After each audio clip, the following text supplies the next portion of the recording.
सद्गुरुभ्यो नमो नमः। नमो नमः सद्गुरुभ्यो नमो नमः। ज्ञानवैराग्यसम्पूर्णान् हरिभक्तिपरायणान् पूर्वाचार्यानहं वन्दे सम्प्रदायप्रवर्तकान्। भगवन्नामसाम्राज्यलक्ष्मी सर्वस्वविग्रहं श्रीमद्बोधेन्द्रयोगीन्द्रदेशिकेन्द्रमुपास्महे। कलिकालोचितं धर्मं नाम संकीर्तनात्मकं निर्णेतुम् अवतीर्णं तं प्रेमिकं सद्गुरुं भजे। प्रह्लादनारदपराशरपुण्डरीकव्यासाम्बरीषशुकशौनकभीष्मदाभ्यान् रुक्माङ्गदार्जुनवसिष्ठविभीषणादीन् पुण्यानि महान् परमभागवतान् स्मरामि। जन्माद्यस्य यतोऽन्वयादितरतश्चार्थेष्वभिज्ञस्वरात् तेने ब्रह्महृदाय आदिकवये मुह्यन्ति यत्सूरयः। तेजो वारिमृदां यथा विनिमयो यत्र त्रिसर्गो मृषा धाम्ना स्वेन सदा निरस्तकुहकं सत्यं परं धीमहि। धर्मः प्रोज्झितकैतवोऽत्र परमो निर्मत्सराणां सतां वेद्यं वास्तवमत्र वस्तुशिवदं तापत्रयोन्मूलनं। श्रीमद्भागवते महामुनिकृते किं वा परैरीश्वरः सद्यो हृद्यवरुध्यतेऽत्र कृतिभिः शुश्रूषिभिस्तक्षणात्। निगमकल्पतरोर्गलितं फलं शुकमुखात् अमृतद्रवसंयुतं पिबत भागवतं रसमालयं मुहुरहो रसिकाः भुवि भावुकाः। यं प्रव्रजन्दमनुपेदमपेदकृत्यं द्वैपायनो विरहकातर आजुहाव। पुत्रेति तन्मयतया तरवोऽभिनेदुः तं सर्वभूतहृदयं मुनिम् आनतोऽस्मि। यस्वानुभावम् अखिलश्रुतिसारम् एकम् अध्यात्मदीपम् अतितितीर्षदां तमोऽन्धं संसारिणां करुणयाः पुराणगुह्यं तं व्याससूनुम् उपयामि गुरुं मुनीनां। नारायणं नमस्कृत्य नरं चैव नरोत्तमं देवीं सरस्वतीं व्यासं ततो जयमुदीरयेत्। कृष्णाय वासुदेवाय देवकी नन्दनाय च नन्दगोपकुमाराय गोविन्दाय नमो नमः। स्मृते सकलकल्याणभाजनं यत्र जायते पुरुषस्तमजं नित्यं व्रजामि शरणं हरिं। सर्वत्र गोविन्दनामसंकीर्तनं। जय सद्गुरुनाथ महाराज की।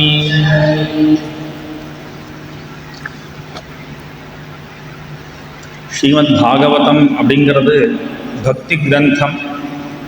ஞானத்தையும் பக்தியும் உபதேசம் பண்ணுவதற்காக பரம கிருபாலுவான வியாச மகர்ஷியினாலே நமக்கு கொடுக்கப்பட்டது. கலியுகத்தில் பக்தி தான் தர்மம். கலோ பக்தி பக்தியா கிருஷ்ண புரஸ்திதா என்று கலியுக தர்மமாக பக்தியை தான் சொல்கிறார். அதனால் பக்திக்கான கிரந்தமாக பக்தி எப்படி பண்ணணும், பக்தி பண்ண பக்தர்கள்லாம் எப்படி இருந்தா அப்படிங்கிற விஷயத்தை தெளிவாக சொல்வதற்காக ஸ்ரீமத் பாகவதம் அப்படிங்கிற இந்த உயர்ந்த புராணம். பொதுவாக புராணம் அப்படின்னு சொன்னால் சர்க்கா விசர்கா அப்படின்னு பஞ்சலட்சணத்தை சொல்கிறார். சிருஷ்டியாதி விஷயங்கள், மன்வந்தர கதைகள், ராஜாக்களுடைய கதைகள், அவதாரங்கள் இதெல்லாம் வர்ணிக்கணும் அப்படின்னு அல்லது வர்ணிக்கப்படும் இதெல்லாம் இருக்கும். இந்த 5 விஷயங்கள் இருந்தால் அதுக்கு புராணம் பஞ்சலட்சணம் அப்படின்னு சொல்லுவார். ஆனால் பாகவதத்தில் 10 விதமான லட்சணத்தை சொல்கிறார். சர்க்கம் பிரதிசர்க்கம் என்று 10 விதமான லட்சணங்கள். இப்பேற்பட்ட லட்சணத்துடன் கூடிய இந்த ஸ்ரீமத் பாகவதம் அப்படிங்கிற புராணம். இந்த புராணத்தில் பிரதமஸ்கந்தம் சொல்லக்கூடிய முதல் ஸ்கந்தத்தில் நாம் 13 அத்தியாயங்களில் உள்ள விஷயங்களை சிரவணம் பண்ணோம். பகவானுடைய அவதாரத்தினுடைய முக்கியமான வீரை, முக்கியமான லட்சியம் பகவானே சொல்கிறான். அவதாரத்தின் லட்சியம் என்ன அப்படின்னு வரும்பொழுது தர்ம சம்ஸ்தாபனார்த்தாய சம்பவாமி யுகே யுகே. இது பகவானே சொல்லக்கூடிய வாக்கியம். நான் ஒவ்வொரு யுகத்திலையும் தர்மத்தை நிலைநிறுத்தணும் அப்படிங்கிறதுக்காக அவதாரம் பண்ணுறேன்ப்பா. தர்மத்தை எப்படி நிலைநிறுத்துவார்? எதுக்காக பண்ணணும்? தர்மத்தை எதுக்காக ஸ்திரப்படுத்தணும்? பரித்ராணாய சாதூனாம் விநாசாய ச துஷ்கிருதாம். சாதுக்களை நல்மக்களை காப்பாற்றணும் அப்படின்னா அவளை காப்பாற்றுவதற்காக துஷ்கிருதாம் எதிரிகளை அல்லது துஷ்கர்மாவை பண்ணக்கூடிய பாவிகளை வதம் பண்ணியே ஆகணும். அப்படி அவளை வதம் பண்ணுவதற்காகவும் அதன் மூலமாக நல்லோர்களை காப்பாற்றுவதற்காகவும் அப்படி நன்மக்களை காப்பாற்றுவதனால தர்மத்தை நிலைநிறுத்துவதற்காக நான் ஒவ்வொரு யுகத்திலையும் அவதாரம் செய்கிறேன். இது பகவானுடைய சாமான்யமான ஒரு லட்சியம்னு பகவானே சொல்கிறான். அப்படிதான் சரித்திரங்களும் அமையிறது. ராமாயணமாக இருக்கட்டும் அல்லது மகாபாரதமாக இருக்கட்டும் பாகவதமாக இருக்கட்டும், பகவானுடைய அவதாரத்துக்கு என்ன காரணம் அப்படின்னு சொன்னால், தேவர்கள்லாம் போய் பிரார்த்தனை பண்ணால் இந்த ராவணங்கள் ரொம்ப கஷ்டப்படுத்தினான் அப்படின்ன உடனே அந்த ராவண சம்ஹாரத்துக்காக பகவான் மனுஷனாக பிறந்தார், ராமராக அவதாரம் செய்தார். கிருஷ்ணாவதாரத்துக்கு என்ன காரணம்? தேவர்கள்லாம் போய் பூபார ஹரணம் பண்ணணும், பூமிக்கு பாரம் தாங்க முடியலையே. கம்சன் முதலிய மகா அயோக்கியர்கள் அதர்மிஷ்டர்கள் பூமியில் ஆட்சி செஞ்சுருக்கா. அத்தகைய ஜனங்களால் பீடிதாவாக கஷ்டப்படக்கூடியவளாக பூமியானவள் ஆயிட்டால் அந்த பூபாரத்தை இறக்கி வைக்கணுங்கிறதுக்காக தேவர்கள்லாம் பிரார்த்தனை பண்ண பகவான் கிருஷ்ணனாக அவதாரம் செய்தான். இப்படி எல்லா இடத்துலையும் தர்மத்தை காப்பாற்றணும் அப்படிங்கிறதுக்காகத்தான் அவதாரங்கிறது சாமான்யமாக தெரிகிறது. ஆனால் பாகவதம் சொல்கிறது, குந்தி பாட்டி சொல்கிறா, ஸ்ரவணஸ்மரணார்ஹானி கரிஷ்யன் இதி கேச்சன. கிருஷ்ணாவதாரம் எதற்கு, ராமாவதாரம் எதற்கு அப்படின்னா நாம்லாம் உதாரணமாகணும் இல்லையா? சாமான்யமான ஜனங்கள், எந்த ஜனங்களுக்கு ஞானம்னா என்ன, வைராக்கியம்னா என்ன, கர்மா அப்படின்னா என்ன, கர்மானுஷ்டானம்னா என்ன, தர்மம்னா என்ன, அல்லது யோகம்னா என்ன, இதெல்லாம் என்னன்னு புரிஞ்சிக்கக்கூட ஒரு சக்தி இல்லாதவா. அதுதான் ஆரம்பத்திலே பாகவதம் கேட்கும்போது சொன்ன காரிகளெல்லாம் மந்தாஹா சுமந்தமதயா மந்தபாக்யாஹா உபத்ருதாஹா என்று கலியுகத்தில் ஜனங்கள் அப்படி தான் இருப்பா. பாக்கியம் இருக்காது, மந்தமதிகளாக இருப்பா, சுமந்தமதயா ஆலசியம் ஜாஸ்தியாக இருக்கும், தெரிஞ்சாலும் கூட அதில் ஈடுபாடு இருக்காது. இப்படிதானே ஜனங்கள் இருப்பா, இது நேச்சர். ஆனால் அவள் அப்படி இருக்காளேங்கிறதுக்காக விட முடியாது. அவளும் கரையேறுவதற்கு ஏதாவது ஒன்று வேணுமே. அப்படிங்கிற பொழுது பக்தி மார்க்கம்தான் அதற்கு ஒரே கதி. கலோ பக்தி கலோ பக்தி, கலியுகத்தில் பக்தி தான். அப்போ அந்த பக்திக்கு என்ன வேணும்? ஞானிகளாக இருக்கிறவா நிதித்தியாசனம் அப்படின்னு சொன்னால் அவளுடைய தியானம், அவளுடைய சமாதியில் பிரம்மத்தை சாட்சா்காரம் பண்ணுறா, பிரணவாகாரத்தை தியானம் பண்ணுறா. நமக்கு அதெல்லாம் அந்த யோக்கியதையே இருந்தால் பரவாயில்ல, அந்த யோக்கியதை இல்லையே. 10 நிமிஷம் வந்து உட்கார்ந்தா கூட மனசு எங்கேயோன்னா பறக்கிறது. ஆச்சே, மணி 6 ஆயிடுத்தே, இவா வரேன்றிருக்காளே, வந்திருப்பாளா இல்லையான்னு சரீரம் ஒரு இடத்துல உட்கார்ந்தாலும் மனசு வேற எங்கேயோ யோசிச்சுட்டு. அப்படி இருக்கும் பொழுது ஒரு நிலைப்படுத்தி ஒரு விஷயத்தை நாம் தியானம் பண்ணணும் அப்படின்னு சொன்னால் சாத்தியமா? அவ்வளோ தூரம் மனசே வேண்டாம். மனசு இங்கே தான் இருக்குது. திடீர்னு ஏதோ ஒருத்தர் வரார் அப்படின்னா திரும்பிடுறது. யார் அது? அவர் இன்னைக்கு வந்திருக்காரே, நேற்றெல்லாம் வரலையே இவர் அப்படின்னு அதை யோசித்து போயிடுறது. இப்படி இந்திரியங்களால் ஒரு கொசு கடிக்கிறதுனா இங்கே கொசு கடிக்கிறதே, அங்கே ஒன்றா போய் உட்காரலாமா அப்படின்னு சரீர அபிமானம் வந்துடுறது. இதெல்லாம் இல்லாமல் ஒரு 1/2 மணி நேரம் 2 மணி நேரம் உட்காரணும் அப்படின்னாலே முடியலையே. இத்தனை சௌக்கியங்கள் இருந்தால் கூட, இந்த சௌக்கியங்கள் ஏற்படுத்தினாலும் கூட நமக்கு தியானம் அப்படிங்கிறது சித்திச்சிருமானா நிச்சயமாக சித்திக்காது. நம்மளுடைய யோக்கியதை அதுதான். நம்மளுடைய யோக்கியதைன்னா கலியுகத்தில் ஜனங்கள் அப்படி தான் இருக்கா, அப்படி தான் இருக்க முடியும். என்ன, அவளுடைய சுபாவமே அப்படி தான். மந்தாக சுமந்த மதயஹான்.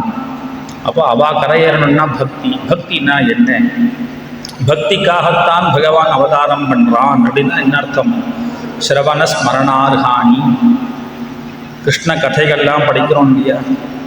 கிருஷ்ணாவதாரம்னு சொன்னால் தானே கிருஷ்ணன் வெண்ணையை திருடினான், கோபி வஸ்திராபகரணம் பண்ணான், நவநீத சௌரியம் பண்ணான், மாடு மேய்ச்சான். ஒரு பாட்டு எழுதுகிறார் ஒருத்தர், மாடு மேய்க்கும் கண்ணா நீ ஓட வேண்டாம் அப்படின்னு ஒருத்தர் பாட்டு பாடுறார். காளிய நர்த்தனம் சொன்னால் ஒருத்தர் அதை அனுபவிக்கிறார். எப்படி அந்த பாம்பு சீரித்து தெரியுமா, புஷ் அப்படின்னு சீரித்து அது மேலே காலை வச்சு குதிச்சாம்பார் கிருஷ்ணன் அப்படின்னு ரசிக்க முடியாது இல்லையா? அசையாம வாடா கிருஷ்ணா, ஆடாம வா, உன் வயிற்றுக்குள்ள அண்டமே இருக்கு, மெல்ல வா கிருஷ்ணா, நீ வேகனே வாரம், ஒருத்தர் சீக்கிரமா ஓடி வாங்குறார். இப்படி இதெல்லாம் கூப்பிடணும்னா பிரம்மத்தை கூப்பிட முடியுமா? பிரம்மமே சீக்கிரமா வா அப்படின்னு கூப்பிட முடியுமோ? அப்போ ஒரு அவதாரம் வேண்டியிருக்கு. நாம் ரசிக்கணும் அப்படின்னால் ராமனா ஒரு அவதாரம் வேண்டியிருக்கு. பகவான் ஆஹா எப்பேற்பட்ட பக்திமானா இருக்கான், பக்த வாத்சல்யமுடையவனாக இருக்கான். தன்னுடைய சகோதரனுக்காக ராஜ்யத்தையே விட்டான், அப்பாவுக்காக ராஜ்யத்தையே துறந்தான், தன் மனைவிக்காக எப்படி கதறான். அப்போ பகவான் பக்தாளுக்காக இப்படி கதறுவான் அப்படிங்கிற அந்த காருண்யம், பகவான் கிட்ட நமக்கு மேலே இருக்கக்கூடிய அந்த வாத்சல்யம் இருக்கு பாருங்க. அதை தான் நேற்று பீஷ்ம பிதாமகர் அனுபவிச்சார். எப்பேற்பட்ட கிருபாலு, எனக்காக தன்னுடைய வார்த்தையை மீறினியேப்பா கிருஷ்ணா, எனக்காக ஓடி வந்திருக்கியே. யோகிகள்லாம் எந்த விஷயத்தை எந்த பரம்பொருளை கடைசி காலத்தில் ஆசைப்படுவாளோ அந்த பரம்பொருள் என்ன தேடி வந்திருக்கு அப்படின்னா எப்பேற்பட்ட கிருபாலு நீ அப்படின்னு இந்த விஷயங்களை இன்னைக்கு நம்ம அனுபவிக்கிறோம் இல்லையா? பாகவதம் அப்படிங்கிற கிரந்தம் தானே இதெல்லாம் நமக்கு காமிச்சு கொடுக்கறது. இப்படி அனுபவிக்கணும், கிருஷ்ணாவதாரங்களை கிருஷ்ண சரித்திரங்களை அனுபவிக்கணும் அப்படிங்கிறதுக்காகவே பகவான் எல்லா அவதாரத்தையும் நன்றார். ஸ்ரவணஸ்மரணார்ஹானி கரிஷ்யன்னி, நாம் கேட்கணும் இல்லையா? கேட்டுட்டு போய் ஆற்றுல போய் உட்கார்ந்து எப்படி இருந்தது, அந்த சரித்திரம் எப்படி இருந்தது, நீ கிருஷ்ணன் அப்படி பண்ணானாமே, இன்னைக்கு இந்த பக்தனுக்கு எப்படி ஒரு அனுகிரகம் பண்ணானாமே அப்படின்னு ரசிக்கணும். ஸ்ரவண ஸ்மரணார்ஹானி, ஸ்மரணம் பண்ணுறதுக்கு விஷயம் வேணுமே. இல்லைன்னா எதையோ இருக்கு உலகத்தில், கேட்கறதுக்காக விஷயம் இல்லை, நினச்சி பார்க்கறதுக்காக விஷயம் வேண்டான்னு நினச்சா கூட மனசில் வர்றது அதுதான். இதெல்லாம் நினச்சே பார்க்கக்கூடாது அப்படின்னு எதை நினைக்கிறோமோ அந்த வஸ்து தான், அந்த விஷயந்தான் மெனக்கெட்டு திரும்ப திரும்ப வர்றது. அதை ஞாபகப்படுத்துகிற மாதிரியே பல விஷயங்கள் நடக்கும். இப்படி தான் நம்ம கதை. அதனால் பகவான் சிரிச்சான், புல்லாங்குழல் ஊதினான் அப்படின்னா தான் நமக்கு ரசிக்கும்படியாக இருக்கும். அப்போ இத்தனைப்பட்ட கதைகளோ இத்தனை சரித்திரங்கள் லீலைகள் எல்லாம் பக்தியை வளர்ப்பதற்காக. இப்போ பக்தி அப்படின்னா பக்தியினுடைய லட்சணம்லாம் சொன்னார் நாரதர் பக்தி சூத்திரத்தில். சாத்வஸ்மின் பரம பிரேம ரூபா. பக்தினா என்ன? பகவான் கிட்ட காண்பிக்கக்கூடிய பிரியந்தான் பக்தி. பகவான் கிட்ட எப்படி பிரியம் காண்பிக்கிறது? பகவானுக்கு பூஜை பண்ணுறது, பகவானுடைய கதைகளை சொல்கிறது, பகவானுடைய கதைகளை கேட்கறது, பகவான் நாமங்களை கீர்த்தனம் பண்ணுறது, பகவானுக்கு நமஸ்காரம் பண்ணுறது, இதெல்லாம் கூட கர்மயோகம் தானே சொல்கிறேன், கர்மா தானே இதெல்லாம். அப்போ கர்மயோகத்துக்கும் பக்தி யோகத்துக்கும் என்ன வித்தியாசம்? சாமானிய ஜனங்களுக்கு இதெல்லாம் இந்த ஜிக்ஞாசையே வரமாட்டேங்கிறது. இதெல்லாம் என்னதுன்னு விவேச்சனம் பண்ணக்கூடிய அளவில் கூட லோகத்தில் மனுஷால் இல்லை. ஏன்னா நமக்கு அடைய வேண்டிய விஷயம் இதுங்கிற எண்ணமே இல்லை. முதல் புருஷார்த்தத்திலேயே நின்றுடுத்து. லோகம் முழுக்க ஒரே புருஷார்த்தம் என்னது? அர்த்தம். அர்த்தத்தை சம்பாதிப்பதற்காகவே ஜென்மால பாதி. அப்புறம் அந்த அர்த்தத்தை வச்சுட்டு எதுக்கு சார் கஷ்டப்படுறேன்? சௌக்கியமாக இருக்கணும். எதுக்காக கஷ்டப்படுறேன்? இப்படி லவோ கஷ்டப்பட்டு படிக்கிறேன், படித்து என்ன பண்ண போகிறேன்? உத்தியோகம், அது நம்ம நாட்டில் இருக்கக்கூடாது, வெளிநாட்டில் நல்ல சௌரியமாக போய் செட்டில் ஆகணும். அதுக்காக நல்ல ஒரு இடமா பார்த்து படிக்கணும். அப்படி படித்து அங்கே போய் செட்டில் ஆயாச்சு. அப்புறம் அங்கே செட்டில் ஆகிடுச்சுனா என்ன அர்த்தம்? அங்கே போய் உழைக்கிறோம். எப்படி அங்கே கஷ்டப்படு, இங்கே வந்து கஷ்டப்பட்டு இருக்கையிலே அங்கே தான் படித்தேன், 20 வருஷம் 30 வருஷம் படித்தேன். இங்கே வந்து என்ன பண்ணுறேன்? இங்கே வேலைக்கு போயிட்டுருக்கேன் சார், பெரிய கம்பெனியில் எம்டியாக இருக்கேன். சரி, கார்த்தால பெரிய கம்பெனியோடையோ சீக்கிரமாக போயிடணும், ராத்திரி வரத்துக்கு ஆற்றுல எப்போ எத்தனை மணிக்கு வருவேன்னு தெரியாது. குழந்தைகள்லாம் பார்த்துக்கிறதுக்கு ஆள் வச்சுருக்கேன். அவெல்லாம் ஒருத்தர் ஒரு லேடி இருக்கா, அவள் பார்த்துப்பா. அந்த குழந்தை முகம் கூட பார்க்க முடியல. என்ன வேண்டியிருக்கு?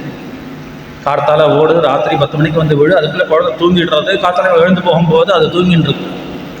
இப்படி ஒரு வாழ்க்கை. இப்படி எதுக்காக இதெல்லாம் தான்? சௌக்கியமாக இருக்கணும். சௌக்கியமாக இருந்துட்டியாப்பா, சௌக்கியமாக இருக்கேன்னு கஷ்டப்பட்டு இப்படி வேலை செஞ்சு ஆச்சு 60 வருஷம், 60 வயசு ஆகியாச்சு, ரிட்டையர்மெண்ட்.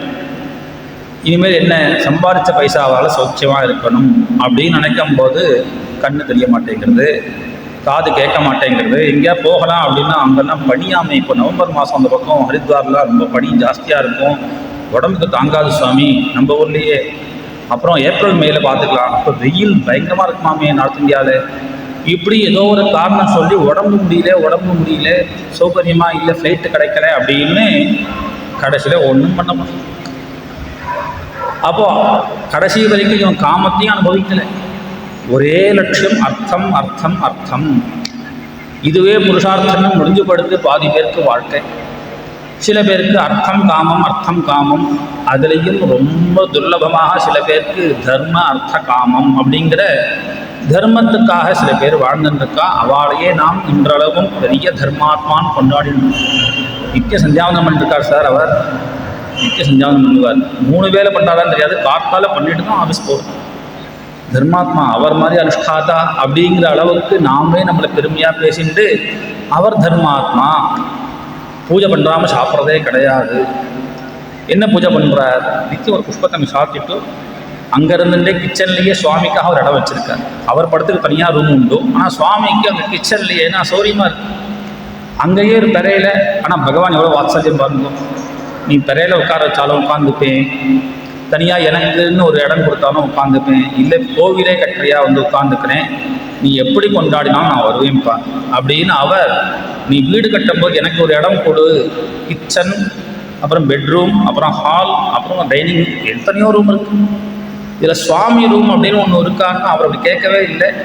அதனால் ரொம்ப சௌலபியம், சௌகரியமாக கிச்சன்லேயே ஒரு இடம் வச்சுட்டு அப்படியே நைவேத்தியம் பண்ணிவிட்டு அப்படியே அங்கேருந்தே சுவாமி அந்த கிச்சனில் மேடையிலேயே வச்சுட்டு அங்கேருந்தே கை காமிச்சிடுவார். பூஜை பண்ணிட்டு தான் சாப்பிடுவார். அந்த அளவுக்கு பக்தியில் அவன் பரசுரனை அந்த எண்ணம் இருக்குது. அது வரைக்கும் அவளை பாராட்டணும். நம்ம அப்படியே சாப்பிடக்கூடாது, எதுவாக இருந்தாலும் பகவானுக்கு நிவேதனம் பண்ணிட்டு சாப்பிடணுங்கிற புத்தி இருக்குது. நான் அவளை குறை சொல்லலை, ஆனால் அதுவே பெரிய தர்மம், தர்மானுஷ்டானம். சாஸ்திரங்களில் சொல்லக்கூடிய ஆன்மீக கர்மாக்களை விடாமல் பண்ணிட்டு இருக்கார் அப்படின்னு நம்ம பேசுகிறோம் இல்லையா. இதுவே இப்படி தான் லோகம் இருக்குது. அப்படி இருக்கும் பொழுது இந்த கர்மா, இந்த அனுஷ்டானம், பக்தி அப்படின்னா என்ன அப்படின்னு விவேச்சனம் யாருக்காவது வர்றதோ இதுவே பக்தி. நித்தியம் கோவிலுக்கு போயிட்டு வந்தால் பக்தி. வாஸ்தவம் அப்படி தான் நினைக்கிறோம். கோவிலுக்கு போயிட்டு வர்றது பெரிய பக்தி. அவர் பக்திமான். நித்தியம் ராத்திரி வந்துடுவார். ராத்திரி டோலர்ஸ்வத்துக்கு கபாலி கோவிலுக்கு 9 மணிக்கு அங்கே போய் பார்த்தா அவரை பார்க்கலாம். எதுக்காக வராரு அது வேறு விஷயம். நைவேத்தியானோடனே நித்தியமே பால் உண்டு, இல்லை சுண்டல் உண்டு, உபன்யாசம் ஏதோ ஒன்று. எதுக்காக வராரோ இல்லையோ, ஆனால் வரார் அப்படின்னு வச்சுட்டு வெளியிலேருந்து பார்க்கும்பொழுது அவர் ரொம்ப பக்திமான். அவரும் என்ன நினைக்கிறார்? தரிசனம் பண்ணாமல் படுக்கிறது இல்லை, ரைட். ஆனால் இது பக்தியா? பக்தி தான், பகவான் ஏற்றுக்கிறான். ஆனால் இந்த மாதிரி பக்தியில் ஒரு காரணம் இருக்குது. அவர்கிட்ட போய் பேசினாதான் அவர் சொல்கிறார், இல்லை சார் ராத்திரியில் 9 மணிக்கு கோவிலுக்கு போனால் 2 காரியம் ஆகுது. எங்கள் ஆற்றுலேருந்து நடக்கிறதுக்கு ஒரு 1/2 hour ஆகும். போகும்போதே கரிகாலெலாம் வாங்கிடுவேன், வரும்பொழுது ஃப்ரீயாக இருக்கும், ரோடு இடைஞ்சல் இருக்காது, ஒரு வாக்கிங் நல்லா வீசி நடக்கலாம், கோவிலுக்கு போன மாதிரியும் ஆச்சு, நிச்சயப்படி கரிகால் வாங்குறதுக்கும் ஒரு வேலை ஆச்சு, இந்த பொல்யூஷன் இல்லாமல் டிராஃபிக் இல்லாமல் ஃப்ரீயாக நடந்துட்டு வரலாம். இப்படி பல காரணங்கள் உள்ள மனசுக்குள்ளே வச்சுட்டு நான் நித்தியம் கோவிலுக்கு போயிட்டு வர்றார். இது பக்தி அப்படின்னு சொன்னால் பகவான் பக்திமான் ஏற்றுப்பான். நீ என்ன ஒன்றா பண்ணுப்பா, அதை நான் பக்தின்னு ஏற்றுட்டு வேணா, நம்ம இது பக்தியா? அதுபோல் இப்போ என்ன கேள்வி வந்ததுன்னா, பக்தின்னா என்ன? பகவானுடைய குணங்களை பாடுறது, இல்லை பகவானுடைய குணங்களை சொல்கிறது, கேட்குறது, இதெல்லாம் கூட கர்மா தானே. இது என்ன? இதுவும் தர்மானுஷ்டானம் தானே. நம்ம இப்போ ஒரு சந்தியாவந்தனம் பண்ணுறோம் அப்படின்னா அதுலேயே அச்சுதாய நமஹ, அனந்தாய நமஹ, பகவத் குணங்கள் தானே இருக்குது, நாமாக்கள் தானே இருக்குது. அப்போது தர்மம், அனுஷ்டானம், தர்மம், கர்மயோகம், பக்தி யோகம் என்ன வித்தியாசம்? ரொம்ப ஸ்ரீ அண்ணா சொல்லும் போது சுலபமாக இந்த வித்தியாசத்தை காண்பிச்சுடுவார். நீ எதெல்லாம் பண்ணுறையோ அதை பகவதர்ப்பணமாக பண்ணிட்டால் அது கர்மயோகம். எனக்காக பண்ணால் அது கர்மா. அதில் நித்திய கர்மா, நைமித்திய கர்மா, காமிய கர்மா நிறையா இருக்குது. இந்த கர்மாக்கள்லாம் எனக்கு நான் பண்ணக்கூடிய இந்த பூஜையினால எனக்கு ஒரு பலன் கிடைக்கணும், சத்யநாராயண பூஜை எதுக்காக பண்ணுறது? ஏதோ ஒரு பலன் சொல்லியிருக்கு, அதுக்காக பூஜை ஆற்றுல ஸ்ரத்தையாக பண்ணுறான். ஆனால் அந்த பூஜையினுடைய பலன் தனக்கு வேணும் அப்படின்னு நினச்சான்னா அது வெறும் கர்மா தான், அது காமிய கர்மான்னு பேர். இது போல கர்மாக்களை தனக்காக அதனுடைய பலனை எதிர்பார்த்தால் அதெல்லாம் கர்மா. பகவான் கீதையில் என்ன சொல்கிறான்? நீ அதெல்லாம் என்கிட்ட ஒப்படைச்சிடும். நீ என்ன சாப்பிட்றியோ, என்ன தூங்குறையோ, என்ன பண்ணுறையோ அதெல்லாம் மதர்ப்பணமாக பண்ணிடு. இது என்னது? கர்ம யோகம். பலனை பகவானுக்கு சமர்ப்பணம் பண்ணிடுறது, இது கர்ம யோகம். பக்தி யோகம் என்னது? கர்மயோகத்தில் நான் என்ன சாப்பிட்றேனோ அது பகவானுக்கு நிவேதனம் பண்ணுறது, நான் என்ன சம்பாதிக்கிறேனோ அது பகவானுக்காக அர்ப்பணம் பண்ணுறது, இது கர்மயோகம் இல்லையா? பக்தி யோகம் பகவானுக்காக சாப்பிட்றது, பகவானுக்காக கர்மா பண்ணுறது, உத்தியோகம் பார்க்கறது, இப்படி எதுவுமே பகவானுக்காக அப்படின்னு பண்ணிட்டேன்னா அது பக்தி யோகம். நாம் பண்ணுறது அவனுக்கு ஒப்படைச்சால் கர்மயோகம், அவனுக்காகவே நாம் கர்மாக்களை பண்ணால் அது பக்தி யோகம். அவனுக்காகவே கர்மாக்கள் பண்ண முடியுமா? பண்ணலாம். அப்படிதான் மகான்கள்லாம் வாழ்ந்து காண்பிச்சிருக்கா. இன்றைய வரை ஸ்ரீ அண்ணா, கிருஷ்ணபிரேமி அண்ணான்னு சொல்லக்கூடிய மகான் வாழ்க்கை வாழலையா? அதனால தான் கீதையில் கேட்குறான், அர்ஜுனன் கேட்குறான், ஸ்திதப்பிரஜ்ஞஸ்ய கா பாஷா. இந்த ஸ்திதப்பிரஜ்ஞன் ஞானி எப்படி இருப்பான்? ஏன்னா நம்மளை பொறுத்த வரைக்கும் அவளும் மனுஷன் மாதிரி தான் தெரியுறா, நம்ம மாதிரி தூங்குறா, நம்ம மாதிரி எழுந்து போகிறா, பேசுகிறா, வரா, சாப்பிட்றா, எல்லாம் பண்ணிட்டு இருக்கா. ஆனால் அவரை ஞானி, பரமாச்சாரியால் ஞானின்னு சொல்கிறோமே, அந்த புத்தி பரமாச்சாரியார்கிட்ட எப்படி ஏற்படுறது? ராமகிருஷ்ண பரமஹம்சர், சதாசிவ பிரம்மேந்திரால், ரமண மகரிஷி, இவாள்லாம் நம்ம ஞானி மகான். அவெல்லாம் எப்படி இருக்கா? நம்மள மாதிரி தானே அவளும் தூங்குறா, பேசுகிறா, சாப்பிட்றா, வஸ்திரம் கட்டின்னு இருக்கா, போகிறா, வரா, எல்லாம் நடக்கிறது. என்ன வித்தியாசம் இல்லையா? அப்போது இந்த பேதம் அவளை பார்த்தா அவள் எப்படி இருந்தான்னா தனக்காக எதுவுமே கிடையாது, எல்லாம் பகவானுக்கு. எந்த விஷயம் பண்ணாலும் அவள் நித்தியப்படி அவளுடைய அனுஷ்டானத்தை பார்த்து எல்லாம் காத்தால் எழுந்துலேருந்து ஆரம்பித்து ராத்திரி படுக்கிற வரைக்கும் பகவானுக்காக பகவானுக்காக பகவானுக்காக. எதுக்காக குளிச்சு எல்லாம் பண்ணுறாரு? 4 மணிக்குனா எழுந்து குளிச்சு எல்லாம் ஆகிடும். எதுக்காகனா 6 மணிக்கு சுவாமிக்கு பிரபோதனம் பண்ணணும், 6 மணிக்கு சுவாமியை எழுப்பணுமே, தூங்கின்னு இருப்பான் அவன். அப்படின்னு ஆரம்பித்து ஒவ்வொரு காரியமும் பகவானுக்காக பகவானுக்காக பகவானுக்காக, பகவத் விஷயமாக பேசுறது, பகவத் விஷயமாக நாமாவளி சொல்கிறது, கீர்த்தனம் பண்ணுறது, உபன்யாசம் பண்ணுறது, பூஜை பண்ணுறது, இப்படி பகவானுக்காக நம்ம வாழ்க்கையை வாழ்ந்துட்டோம் அப்படின்னால் அதுதான் பக்தி யோகம். அப்படி தான் மகான்கள்லாம் இருந்திருக்கு. அப்போ அந்த கிருஷ்ணனை அனுபவிக்கணும் அப்படின்னால் அந்த கிருஷ்ணனுக்கு ரூபம்லாம் வேணும். ஒருத்தர் லட்டு கிருஷ்ணன் வச்சுருக்கா, ஒருத்தர் நர்த்தன கிருஷ்ணன் வச்சுருக்கா, ஒரு ஆற்றுல ஊதர கிருஷ்ணன் வச்சுருக்கு, உள்ளாங்குழல் கிருஷ்ணன் வச்சுருக்கா, இப்படி எத்தனை ரூபங்கள். இப்படி பலவிதமான பக்தி சாதனத்தை கொடுக்கணும் அப்படிங்கிறதுக்காகத்தான் அவதாரம். அப்படி அவதாரம் பண்ண கிருஷ்ண பரமாத்மா தன்னுடைய லீலைகளில் இது பக்திக்காக பகவான் அவதாரம் பண்ணி சரித்திரங்கள் நிறைய காண்பிச்சுட்டார். கோகுல பிருந்தாவனத்தில் பல லீலைகள், மதுரையில் பல லீலைகள், துவாரகையில் பல லீலைகள், அஸ்தினாபுரத்தில் பல லீலைகள், இப்படி பலவிதமான லீலைகள். கிருஷ்ணனுடைய ஆயுஷை சொல்லும் பொழுது 125 வயசுன்னு சொல்கிறார். எப்படி ராமருக்கு 11,000 வருஷங்கள் சொன்னாரோ வால்மீகி ராமாயணத்தில், அதுபோல் கிருஷ்ணனுடைய ஆயுஷ் அப்படிங்கிறது 125 வருஷங்கள் பகவான் இந்த லோகத்தில் பூமியில் இருந்தான். அப்படி தன்னுடைய அவதார லீலைகள் எல்லாத்தையும் முடிச்சுட்டார். எல்லாம் முடிஞ்சது, கிளம்ப வேண்டியதுதான். ஏன்னா பூபார ஹரணம் அப்படிங்கிறது லோக ரீதியில் முக்கியமான காரியம், அதையும் முடிச்சுன்னு கிளம்பலாம் அப்படின்னு தீர்மானம் பண்ண பகவான் துவாரகைக்கு போகும்பொழுது அர்ஜுனன் அழைச்சிட்டு போனார் அப்படின்னு போல அத்தியாயங்களை நாம் சிரவணம் பண்ணோம். 14வது அத்தியாயம் ஆரம்பிக்கிறார். சம்பிரஸ்திதே துவாரகாயாம் விஷ்ணோ பந்து திருக்ஷயா ஞாதுஞ்ச புண்ணிய ஸ்லோகஸ்ய கிருஷ்ணஸ்ய விசேஷ்டிதம். கவலைப்பட்டுருக்கார் தர்மபுத்திரர். ஏன்னா ஆச்சு, அர்ஜுனன் போய் கிளம்பி கிருஷ்ணனோட சேர்ந்து கிளம்பி போனான் துவாரகைக்கு. ரொம்ப நாள் ஆயிடுத்து. கதா சப்தாதுனா மாசாஹா பீமசேன தவானுஜஹா. பீமா, அர்ஜுனன் கிளம்பி 7 மாதம் ஆயிடுத்துப்பா. இவ்வளோ நாள் பிரிஞ்சதே கிடையாது. 7 மாதம் ஆயிடுத்து, ஒரு செய்தியும் தெரியல. லோகமும் எனக்கு ரொம்ப வித்தியாசமாக தெரிகிறது. விவகாரம், ஜனங்களுடைய விவகாரத்தெல்லாம் பார்த்தா சரியாக இல்லை. ஜிம்மப்ராயம் வியவஹிதம் சாட்சியமிஸ்ரஞ்ச சௌஹிருதம். பரஸ்பரம் மனுஷர்கள்லாம் ரொம்ப ரிஜுவாக நேர்மையாக இல்லை. ஜிம்மப்ராயம் கபடமாக பழகிறார். நண்பர்கள் சொல்லக்கூடியவா கூட சாட்சியமிஸ்ரஞ்ச சௌஹிருதம். ஏதோ ஒரு உள்ளுக்குள்ள ஏதோ ஒரு விஷயத்தை எண்ணத்தை வச்சுன்னு தான் நட்பை வளர்த்துன்னு இருக்கா. அது நடக்காதுன்னு தெரிஞ்சால் ஃப்ரெண்ட்ஷிப்பை கட் பண்ணிட்டுருவான். இப்படி தான் தெரிகிறது. குடும்பங்கள்லேயே பரஸ்பரம் அந்யோன்யத்தை இல்லை, ஒரே சண்டை. அப்பாவுக்கும் அம்மாவுக்கும் சண்டை நடக்கிறது. எத்தனை டைவர்ஸ் நடக்கிறது. எத்தனை அப்பா அம்மாவை கொண்டு போய் எங்கேயோ வச்சுடுறா. கேட்டால் சௌரியமாக இருக்கா? என்ன சௌக்கியம்? சாரீரிக சௌக்கியத்தை விட மானசிக சௌக்கியம் தானே முக்கியம். ஆனால் இது கலியுகத்தில் அப்படி இருக்குதுன்னு அப்பவே சொல்றார். பித்ருப்ராத்ரு சுகுத்புத்திர சுகுத்ராத தம்பதீனாஞ்ச கல்கனம். பித்ருமாத்ரு சுகுத்புத்திர தம்பதீனாஞ்ச கல்கனம். சண்டை, பரஸ்பரம் சண்டை, மனசு அந்யோன்யமாக இல்லை, விட்டு கொடுக்கக்கூடிய தன்மையானது கம்மியாக போயிடுத்து. இதெல்லாம் பார்த்தா ஜனங்கள் ரொம்ப மாறிண்டே வரான்னு தோன்றதேப்பா. அது மாத்திரம் இல்லை, நிறைய துர்நிமித்தங்கள், அசுப சூச்சனங்கள்லாம் தெரிகிறது. பஷ்யோத்பாதான் நரோவியாகிர திவ்யான் கோமான் சதைஹிகானே. இங்க பார், எந்த பிராணிகள்லாம் சாதுவான பிராணிகள் சொல்கிறோமோ, அந்த மான், பசு, இதெல்லாம் அப்பிரதட்சிணமாக என்ன சுற்றுறது.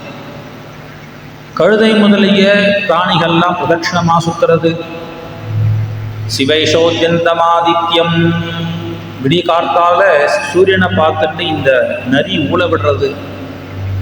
ராப்பாலா ஆந்தையும் காக்கையும் கத்தின்ண்டே இருக்குப்பா. தூம்ராதிஷ பரிதயா. அப்படி மேலே பார்த்தா எப்போ பார்த்தாலும் ஒரே புகமூட்டமாகவே தெரிகிறது ஆகாசத்தில். காற்று ரொம்ப வேகமாக வீசுறது, ஹிதமாக இல்லை. அக்னிலாம் யாகசாலையில் என்னதான் அக்னி ஆஜ்யத்தை விட்டாலும், நெய்யை விட்டாலும் எரிய மாட்டேங்கிறது. பசுக்கள் கன்று குட்டிக்கு பால் தரமாட்டேங்கிறது. இதனால கோவில்களில் விக்கிரகங்கள்லாம் ஸ்வித்யந்தி ஹிச்சலந்தி ச. அந்த விக்கிரகங்களில் உடம்புல எப்படி வேர்க்கிற மாதிரி தெரியறது. சில தேவாலயங்களில் அந்த விக்கிரகங்கள்லாம் அசையும்படியாக இருக்குது. உச்சலந்தி, வெளியில் கிளம்பி வரா மாதிரி இருக்குது. இதெல்லாம் துர்நிமித்தத்தை எனக்கு காண்பிக்கிற மாதிரி இருக்கே. நாரதர் வந்து சொல்லிட்டு போனார் இல்லையா, பகவானும் கிளம்பக்கூடிய சந்தர்ப்பமாக இருக்குன்னு சொன்னாரே. ஒருவேளை கிருஷ்ணன் கிளம்பிட்டானா, அந்தர்தானம் ஆயாச்சா, கிருஷ்ணன் இப்போ பூமியில் இல்லையோ, பகவானுடைய சாநித்தியம் இப்போ பூமியில் இல்லாதனால ஜனங்களுடைய மனசெல்லாம் மாறின்னு இருக்கோ அப்படின்னு தன்னுடைய பீமனோட பேஷன் இருக்கார். அப்படி பேசிக்கிட்டே இருக்கும்பொழுது அர்ஜுனனை காணோமே நினச்சின்னு இருக்கார். யாரோ ஒருத்தர் ஓடி வந்து காலில் விழுந்து அழுன்னு அழ. அதோவதனமப்பிந்தூனி சிருஜந்தம் நயனாப்ஜயோஹோ விலோக்கிய புத்திக்னஹதயः பிச்சாய மனுஜம் நிருபः ப்ருச்சதி ஸ்ம சுஹன்மத்யே சம்ஸ்மரன் நாரதேரிதம். ஓன்னு அழதான். யாருன்னே தெரியல, காலில் விழுந்தான், கண்ணீர் குழப்பங்கள் கொட்டிகிட்டே இருக்கான். யாரா இருக்கும் மெதுவாக புல்லு பிடிச்சி தூக்கி பார்க்குறார். விச்சாயம், அடையாளமே தெரியல. யாரு? அனுஜம், அர்ஜுனன் வந்திருக்கான். அர்ஜுனங்கிற அடையாளமே தெரியல, அப்படி இருக்கான். என்னப்பா ஆச்சு அர்ஜுனா, ஏன் அழறடி? துவாரகையிலிருந்தானே வரே, எல்லாரும் சௌக்கியமா இருக்காளா? கச்சித் ஆனர்த்தபுரியாம்னஹா சுஜனாஹா சுகமாசதே. நம்ம பந்துக்கள்லாம் சௌக்கியமா இருக்காளா? நம்மளுடைய தாத்தா சூரசேனர் சௌரியமா இருக்காரா? குந்தியினுடைய அப்பா சூரசேனர் சௌரியமா இருக்காரா? நம்முடைய மாமா சௌரியமா இருக்காரா? வசுதேவர் மாமி தேவகிலாம் சௌக்கியமா இருக்காளா? மற்ற பந்துக்கள்லாம் அந்த உக்ரசேனர் சௌக்கியமா இருக்காரா? துவாரகையில் இப்படி ஒவ்வொருத்தரா விஜாச்சின்னு வரார். ஏன்னா அவர் கேட்காம இருக்கவும் முடியல. ஆனால் உள்ளுக்குள்ள மனசுக்குள்ள பகவான் அந்தர்தானம் ஆயிருப்பானுங்கிற எண்ணம் இருக்குது, தர்மபுத்திரருக்கு. ஆனால் முதல்ல கேட்கணும். ஏன்னா அழக்கூடிய அவரை பார்த்து ஏன்பா அழற, ஏதாவது உடம்பு சரியில்லையான்னு கேட்கணும் இல்லையா? துவாரகைக்கு போனியே, துவாரகை எல்லாம் சௌட்சமாக இருக்காளான்னு கேட்டுட்டே வந்து அப்புறம் கேட்குறார், நீ என்ன முகத்தை பார்த்தா ஏதோ சமப்படுற மாதிரி தோன்றதே, ஏதாவது உடம்பு முடியலையா? கச்சித்தே நாமயம் தாத பிரஷ்டதேஜாக விபாசிமே, கலை இழந்து இருக்கியேப்பா, உடம்பு ஏதாவது முடியலையா? உடம்பு முடியலன்னா அர்ஜுனெல்லாம் கண்டுக்கவே மாட்டான். க்ஷத்ரியன் ஒன்றியோ எத்தனை அடி வாங்கியிருப்பா, எப்பேற்பட்ட சரீரம், இதெல்லாம் சரீரம் கொஞ்சம் உடம்பு முடியல அப்படின்னா சோர்ந்து போகக்கூடியவன் இல்லை. ஆனால் அடுத்தது கேட்குறார், அலப்தமானோ விஜாதா கிம்பா காத்தச்சிரோஷிதா, ரொம்ப நாள் இருந்ததுனால ஒரு வேளை அவமானம் இதாக ஏற்பட்டு கொடுத்தா, சிரோஷிதா பொதுவான ரீதியில் கேட்குறாரு. அப்படிலாம் பகவான் இருந்தாலும் பொதுவாக இது ஒரு நியாயம் உண்டு. ரொம்ப பழகினால் அடிக்கடி வந்துட்டு போயிட்டு இருந்தால் மரியாதை இருக்காது. அதனால சிரோஷிதனாக இருப்பதனால அலப்தமானஹா பொதுவாகவே சொல்லுவா இல்லையா, சம்பந்தியே இருந்தாலும் முதல் நாள் அன்னைக்கு வடை பாயசம், வாழை இலை, அப்புறம் தையல் இலை, அப்புறம் ஒரு பிளேட்டு தான். ஒரு நாள் 2 நாள் இருந்தாலும் கௌரவமாக இருக்கலாம், அப்புறம் இருந்துட்டாருன்னா சகஜமாக ஆயிடுவேன். அதனால் ரொம்ப அதிகமாக பழகக்கூடாது, ரொம்ப நேரம் தங்கக்கூடாது. இதெல்லாம் அவமானத்துக்கான ஒரு காரணமாக ஆயிடும். அந்த மாதிரி ஏதாவது ஆயிடுத்தா உனக்கு, அலப்தமானஹா அவைஞாதா, உன்னை ஏதாவது அவமதிச்சுட்டாளா? அதெல்லாம் கூட பெருசாக இந்த அளவுக்கு ஒன்றும் வருத்தப்பட மாட்டான் அர்ஜுனன். அதனால் அதை மனசை வச்சுட்டு அடுத்தது கேட்டார், ந தத்தம் உக்தம் அர்த்திபியா ஆசயா யத் பிரதிஸ்ருதம் கச்சித்வம் பிராமணம் பாலம் காம் விருத்தம் ரோகிணம் ஸ்திரியம் சரணோபசுதம் சத்வம் நாத்யாட்சீஹி சரணப்பிரதா. யாருக்காவது தரேன்னு சொல்லி பிரதிஜை பண்ணிட்டு அதை கொடுக்க முடியாமல் ஆயிடுத்தா, சொன்ன வார்த்தையை காப்பாற்ற முடியலேன்னு வருத்தப்படுறியா? இப்படி நினைக்கிறார். இப்படி தான் இருப்பா போல. ஒரு விஷயத்தை சொல்லியாச்சு, பண்ணுறேன்னு சொல்லிட்டு பண்ண முடியாமல் போயிடுத்துன்னா அப்படி கதறிடுவா. அப்படி அவளுடைய மனசு துக்கமானது ஏற்பட்டுடும். இது சொன்னோமே பண்ண முடியலையே. இதெல்லாம் நடந்திருக்காங்க. இப்போ வரும்போது இந்த கதைக்கு முன்னாடி பாகவத கடைசியில் சொல்கிறார், கிருஷ்ணனுடைய கடைசியில் அர்ஜுனன் அந்த துவாரகையில் ஒரு பிராமணர், அவர் குழந்தையெல்லாம் பகவான் தூக்கிட்டு போயிடுறான். அந்த ஒரு 10வது குழந்தை பிறக்கும்போது நான் காப்பாற்றுறேன் அப்படின்னு பிரதிஜை பண்ணுறான். ஆனால் அந்த குழந்தையும் பகவான் வைகுண்டபதி தூக்கிட்டு போயிடவே சொன்ன வார்த்தையை காப்பாற்ற முடியலையேன்னு அக்னி பிரவேசம் பண்ணவே தயாராகிட்டான். சொன்ன வார்த்தை. அதனால் இங்கே கேட்குறாரு, ஒருவேளை நீ ஏதாவது வார்த்தை கொடுத்துட்டு பிராமணனுக்கு இதை பண்ணுறேன்னு சொல்லிட்டு பண்ண முடியாமல் போயிடுத்தா அதனால் கஷ்டப்படுறியா? அல்லது க்ஷத்ரியன் ஒன்றியோ கச்சித்வம் பிராமணம் பாலம் காம் விருத்தம் ரோகிணம் ஸ்திரியம் சரணோபசுதம் சத்வம் நாத்யாட்சி, யாரையாவது ஒன்று அண்டி வந்து குழந்தையோ இல்லை பொன்னாட்டியோ இல்லை பசுமானோ இல்லை பிராமணனோ, அப்பா நீ தான்ப்பா என்னை காப்பாற்றணும்னு ஒன்று சரணாகதி அடைய அவளை காப்பாற்ற முடியாமல் போயிட்டாடா உனக்கு, அதனால் வருத்தப்படுறியா? இப்படி கேட்டுட்டே இருக்கார், அழுதுண்டே இருக்கான். இவன் இவ்வளோ கேட்டும் அழுதுன்னு இருக்கான், வாயை திறக்கலை. புரிஞ்சுட்டார். அதனால் கடைசியாக சொல்கிறார், தீர்மானம் பண்ணிட்டார். இதெல்லாம் கேள்வி கேட்டுட்டே இருந்தார் இல்லையா, கடைசியாக தினமத்தில் சொல்கிறார், அப்பா எனக்கு தோன்றது கச்சித் பிரேஷ்டதமே நாத ஹிருதயேன ஆத்மபந்துனா சூன்யோஸ்மி ரஹிதோ நித்யம் மன்யசே. பகவான் பிரிஞ்சு கிளம்பிட்டானா இல்லைன்னா சூன்யோஸ்மி, எனக்கே தெரியறதேப்பா, உலகமே சூன்யமாக இருக்கே.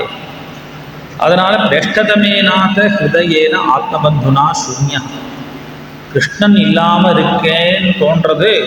அப்படி இல்லைன்னா இப்படி நீ கவலைப்பட மாட்டேன், இப்படி அழமாட்டேன் அப்படின்னு சமாதானப்படுத்தினார். இப்படி தட்டி கொடுத்து மெல்ல தூக்கி மடியில் போட்டு சமாதானப்படுத்தின உடனே மெல்ல பேச ஆரம்பிக்கிறான் அர்ஜுனன். வஞ்சிதோஹம் மகாராஜ ஹரிணா பந்துரூபினா ஏன மே பஹிருதம் தேஜா தேவ விஸ்மாபனம் மகத். நாம் எல்லாத்தையும் இழந்துட்டோம், ஏமாத்திட்டான் கிருஷ்ணன். வஞ்சிதோஹம் மகாராஜ, எப்பேற்பட்ட பராக்கிரமசாலினா, எல்லாம் போச்சு. தேவ விஸ்மாபனம் மகத் தேஜா அபஹிருதம், தேவர்களையே ஆச்சரியப்பட வைக்கக்கூடிய அப்பேற்பட்ட பராக்கிரமம், அப்பேற்பட்ட தேஜஸ் எல்லாம் போச்சு. பகவானை பிரிஞ்சவனே அதையே நினச்சி நினச்சி நினச்சி கதறிண்டுனா வரான் துவாரகையிலேருந்து. அதனால் கொட்டணும் இல்லையா? ஏன்னா இது வரைக்கும் இவாளுடைய துக்கத்தை பார்க்க முடியாது அப்படின்னு தான் நாரதரோ இல்லை அக்ரூரரோ அந்த விஷயத்தை சொல்லலை. விதுரரோ பகவான் அந்தர்தானம் ஆயிட்டான்னு தெரிஞ்சும் கூட அவள் சொல்லலை. ஏன்னா இவாளுடைய கஷ்டத்தை இவாளுடைய முகத்தை பார்க்க முடியாது. அப்பேற்பட்ட பக்தர்களாச்சே. அப்படி இருக்க அர்ஜுனன் கூடவே பழகினவன் இல்லையா? பகவான் அந்தர்தானம் ஆகி அந்த துவாரகையிலேருந்து இங்கே வந்திருக்கான், அண்ணா கிட்ட சொல்லணும் முடியல, அந்த விஷயத்தை கொட்டுறதுக்கு இடம் கிடைக்கல. இங்கே அண்ணாவை பார்த்த உடனே ஓன்னு கதறினான். இப்படி ஏமாத்தானே கிருஷ்ணன். யஸ்ய க்ஷணவியோகேன லோகோஹி அப்ரிய தரிசனஹ உத்தேன ரஹிதோ ஹ்யேஷஹ மிருதகः ப்ரோச்யதே யதா. உயிர் இல்லாத சரீரம் எப்படி இருக்குமோ அந்த மாதிரி ஆயிட்டேனே. எஸ்ய க்ஷணவியோகேன, இன்னைக்கு இல்லை, பகவானை பிரிஞ்சு கொஞ்ச நேரம் கூட என்னால் இருக்க முடியாது. ஆனால் இப்போ சர்வதா பகவான் கிளம்பிட்டான். எல்லாம் நினச்சி பார்க்கலாம். எப்பவுமே மகான்களோடவோ பகவானோட சேர்ந்து இருக்கும்போது அவளுடைய அனுகிரகமோ அவள் எப்படி நம்மக்கிட்ட பழகினாங்கிற சௌலபியமும் நமக்கு புரிஞ்சிக்க முடியாது. ஏன்னா அதான் பார்க்குறோமே, கார்த்தால எழுந்தா பார்க்குறோம், பேசுகிறோம், அவள் ஏதோ கூப்பிட்றா பேசுகிறா, போனால் அங்கே போய் பார்த்துடலாம். காஞ்சி பிரிவா இப்போ எங்கே இருக்கா, அங்கே இருக்காளா, அங்கே போனால் தரிசனம் பண்ணிடலாம், இங்கே இருக்கா அங்கே போனால் தரிசனம் பண்ணிடலாம், பகவான் எங்கே இருக்கா அந்த சன்னதிக்கு போனால் தரிசனம் பண்ணிடலாம். இப்படி ஏதோ ஒரு ஆறுதல் இருக்கு இல்லையா? அதனால ஏக்கம் இருக்காது. பகவானை பிரிஞ்ச உடனே இப்போ ஒவ்வொரு விஷயமா நினச்சி பார்க்குறான். எத் சம்ஸ்ரயா துருபதகேக உபாகதானாம். பகவான் கிருஷ்ணனுடைய அவதாரத்தில் பகவானுடைய அந்த சந்தர்ப்பம், பகவானும் பாண்டவாலும் மீட் பண்ண இடங்கள் ரொம்ப ஆரம்பத்தில் ரொம்ப சின்ன வயசுலேருந்து பார்க்கல பாண்டவார். அது வரைக்கும் பகவான் என்ன பிருந்தாவனத்தில் இருக்கான். மதுரைக்கு வந்து அதுக்கப்புறம் கம்சனை வதம் பண்ண பிறகு தான் அக்ரூரரை அனுப்புகிறான். நீங்கள் போய் பார்த்துட்டு வாங்கோ, அவெல்லாம் கஷ்டப்படுறா, அந்த பாண்டவாலாம் கஷ்டப்பட்டுருக்கா, திருதராஷ்டிரனுக்கு உபதேசம் பண்ணிட்டு வாங்கோன்னு அனுப்புகிறான். அதுக்கப்புறம் தான் பகவான் நேரடியாக ஹஸ்தினாபுரத்துக்கு வந்து தேவகி குந்தி வால்லாம் பார்க்குறான். அதனால் அந்த சந்தர்ப்பத்தெல்லாம் அதுலேருந்து ஆரம்பித்து சொல்கிறான். அர்ஜுனன் நினச்சி பார்க்குறான், அண்ணா எப்பேற்பட்ட காரியம் நான் பண்ணேன். எல்லா தேசத்து ராஜாக்களும் உட்கார்ந்துன்னு இருக்க அந்த திரௌபதி ஸ்வயம்பரம் எல்லாரும் மூக்கு மேலே வெள்ள வைக்கும்படியாக ஒரு காரியம் பண்ணேன். என்னது? அந்த மேலே சுத்தக்கூடிய மத்ஸ்யத்தை கீழே ஜலத்தில் பார்த்துட்டே அடித்தேனே. அப்படி அடைச்சி அந்த திரௌபதியை கைப்பற்றினேன் இல்லையா? சஜ்ஜீகிருதேன தனுஷா அதிகதாச்ச கிருஷ்ணா. திரௌபதி கிடைச்சாலே யாரால தெரியுமான்னா கிருஷ்ணன் பக்கத்தில் இருக்கிறது. யத் சந்நிதௌ அகமு காண்டவம் அக்னயேதாம். கூட கிருஷ்ணன் இருக்கவே அன்னைக்கு காண்டவம் அப்படிங்கிற ஒரு வனத்தை, இந்திரனுடைய வனமாம் அது, அவங்கிட்ட யுத்தம் பண்ணி இந்திரன்கிட்டேருந்து அதை காப்பாற்றி அந்த வனத்தை அக்னிக்கு தாகமாக கொடுத்தேன். அக்னி சாப்பிட்றதுக்காக அந்த காட்டையே கொடுத்தேனே. அந்த அக்னியிலேருந்து காப்பாற்றின மயன் அப்படிங்கிற அசுரன் நமக்காக ஒரு சபையை ஏற்படுத்தி கொடுத்தானே. இதெல்லாம் நான் எப்படி பண்ணேன்? எத் தேஜசா நிருபசிரோம் மகன்மகார்த்தே ஆர்யோனுஜா தவ கஜாயுத சத்வவீர்யா. நான் மட்டும் இல்லை, தோர்காலே பீமன். பீமன்னா ஜராசந்தனை வதம் பண்ணார். எப்பேற்பட்ட ஜராசந்தன்? ஐத கஜாயுத சப்தவீர்யா. கஜாயுத சப்தவீர்யா, 10,000 யானைக்கு என்ன பலம் உண்டோ அப்பேற்பட்ட பலம் உடையவன் ஜராசந்தன். அந்த ஜராசந்தனை இப்படி புல்ல கிள்றா மாதிரி கிள்ளி தூக்கி போட்டாரே, யாருடைய சக்தியினால? அப்படி பீமனால வதம் பண்ணப்பட்ட அந்த ஜராசந்தன் அவன் எத்தனை ஜனங்களை தன்னுடைய சிறையில் பிடிச்சு வச்சிருந்தானோ எல்லாரையும் விடுவிச்சேனே. அது மட்டும் இல்லை, நம் பத்னியாக இருக்கக்கூடிய திரௌபதியினுடைய கேசத்தை பிடிச்சி இழுத்தான் இல்லையா? அந்த இழுத்ததுனாலேயே அவளுடைய சகல விதமான ஸ்ரேயசும் போச்சு. அப்படி இருக்கக்கூடிய அந்த துரியோதனாதிகளை எல்லாரையும் இந்த யுத்தத்தில் வதம் பண்ணேனே. அது மட்டும் இல்லை, காட்டில் இருக்கும் பொழுது இந்த துரியோதனன் எப்படியாவது நமக்கு துர்மசாபம் ஏற்படணும், பிராமணனுடைய சாபத்தின் வழியாக நம்மளை அழிச்சிடணும்னு நினச்சிண்டு துர்வாசரை அணைச்சான். திரௌபதி கிட்ட ஒரு பாத்திரம் இருந்தது, அக்ஷய பாத்திரம், சூரிய பகவான் கொடுத்துருக்கார். சூரிய பகவான் என்ன சொல்லி கொடுத்தார்? இந்த அக்ஷய பாத்திரத்தில் கடைசியாக திரௌபதி ஆகாரம் எடுத்துட்டாள் அப்படின்னால் அப்புறம் அதில் மறுநாள் காத்தால தான் ஆகாரம் கிடைக்கும் அப்படின்னு ஒரு அனுகிரகம் பண்ணி அக்ஷய பாத்திரம் கொடுத்தார். அந்த அக்ஷய பாத்திரம் சாப்பிட்டு அவள் திரௌபதி, அதனாலேயே திரௌபதி கடைசியில் சாப்பிடுவாள். நித்தியமே எல்லாரும் சாப்பிட்ட பிறகு யாராவது அதிதிகள் இருக்காளா, எங்கே காட்டில் யாராவது ரிஷி வருவாரா அப்படிலாம் பார்த்து தெரிஞ்சுன்னு கடைசியில் தான் சாப்பிடுவா. அது நன்னா தெரிஞ்சு வச்சுருக்க துரியோதனன் அவள் சாப்பிட்டுட்டான்னு தெரிஞ்ச அப்புறம் அனுப்பணும்னு துர்வாசரை அணைச்சி, துர்வாசர் மட்டும் தனியாக வரலை, 1000 சிஷ்யால் அணைச்சின்னு வந்திருக்கார். அப்படி வந்த துர்வாசருக்கு என்ன பண்ணுறதுன்னு தெரியல, திரௌபதி தவிக்கிறா. கிருஷ்ணா, துர்வாசர் 1000 பேரோட வந்திருக்காராமே, நான் எப்படி இப்போ ஆதித்யம் பண்ணி வைப்பேன்? அக்ஷய பாத்திரம் தீர்ந்து போயிடுத்து, நான் மூடி வச்சுட்டேன்.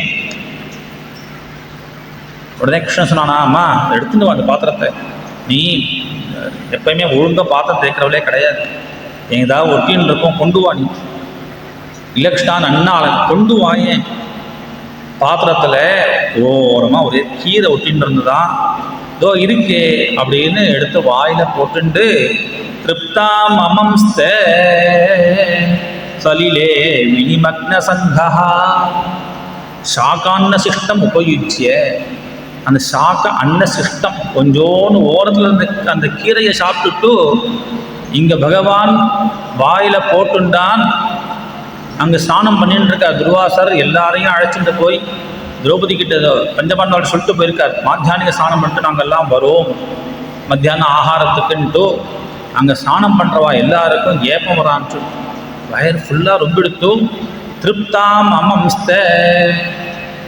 துர்வாசர் சொன்னார், சிஷ்யர்களே நீங்கள்லாம் போய் ஆகாரம் பண்ணிட்டு வாங்கூடா, எனக்கு வயர் ஏதோ ஒரு மாதிரி இருக்குது, ஃபுல்லாக இருக்குது, சாப்பிட முடியாத போல இருக்குது, நீங்கள்லாம் போய் சாப்பிடணும்.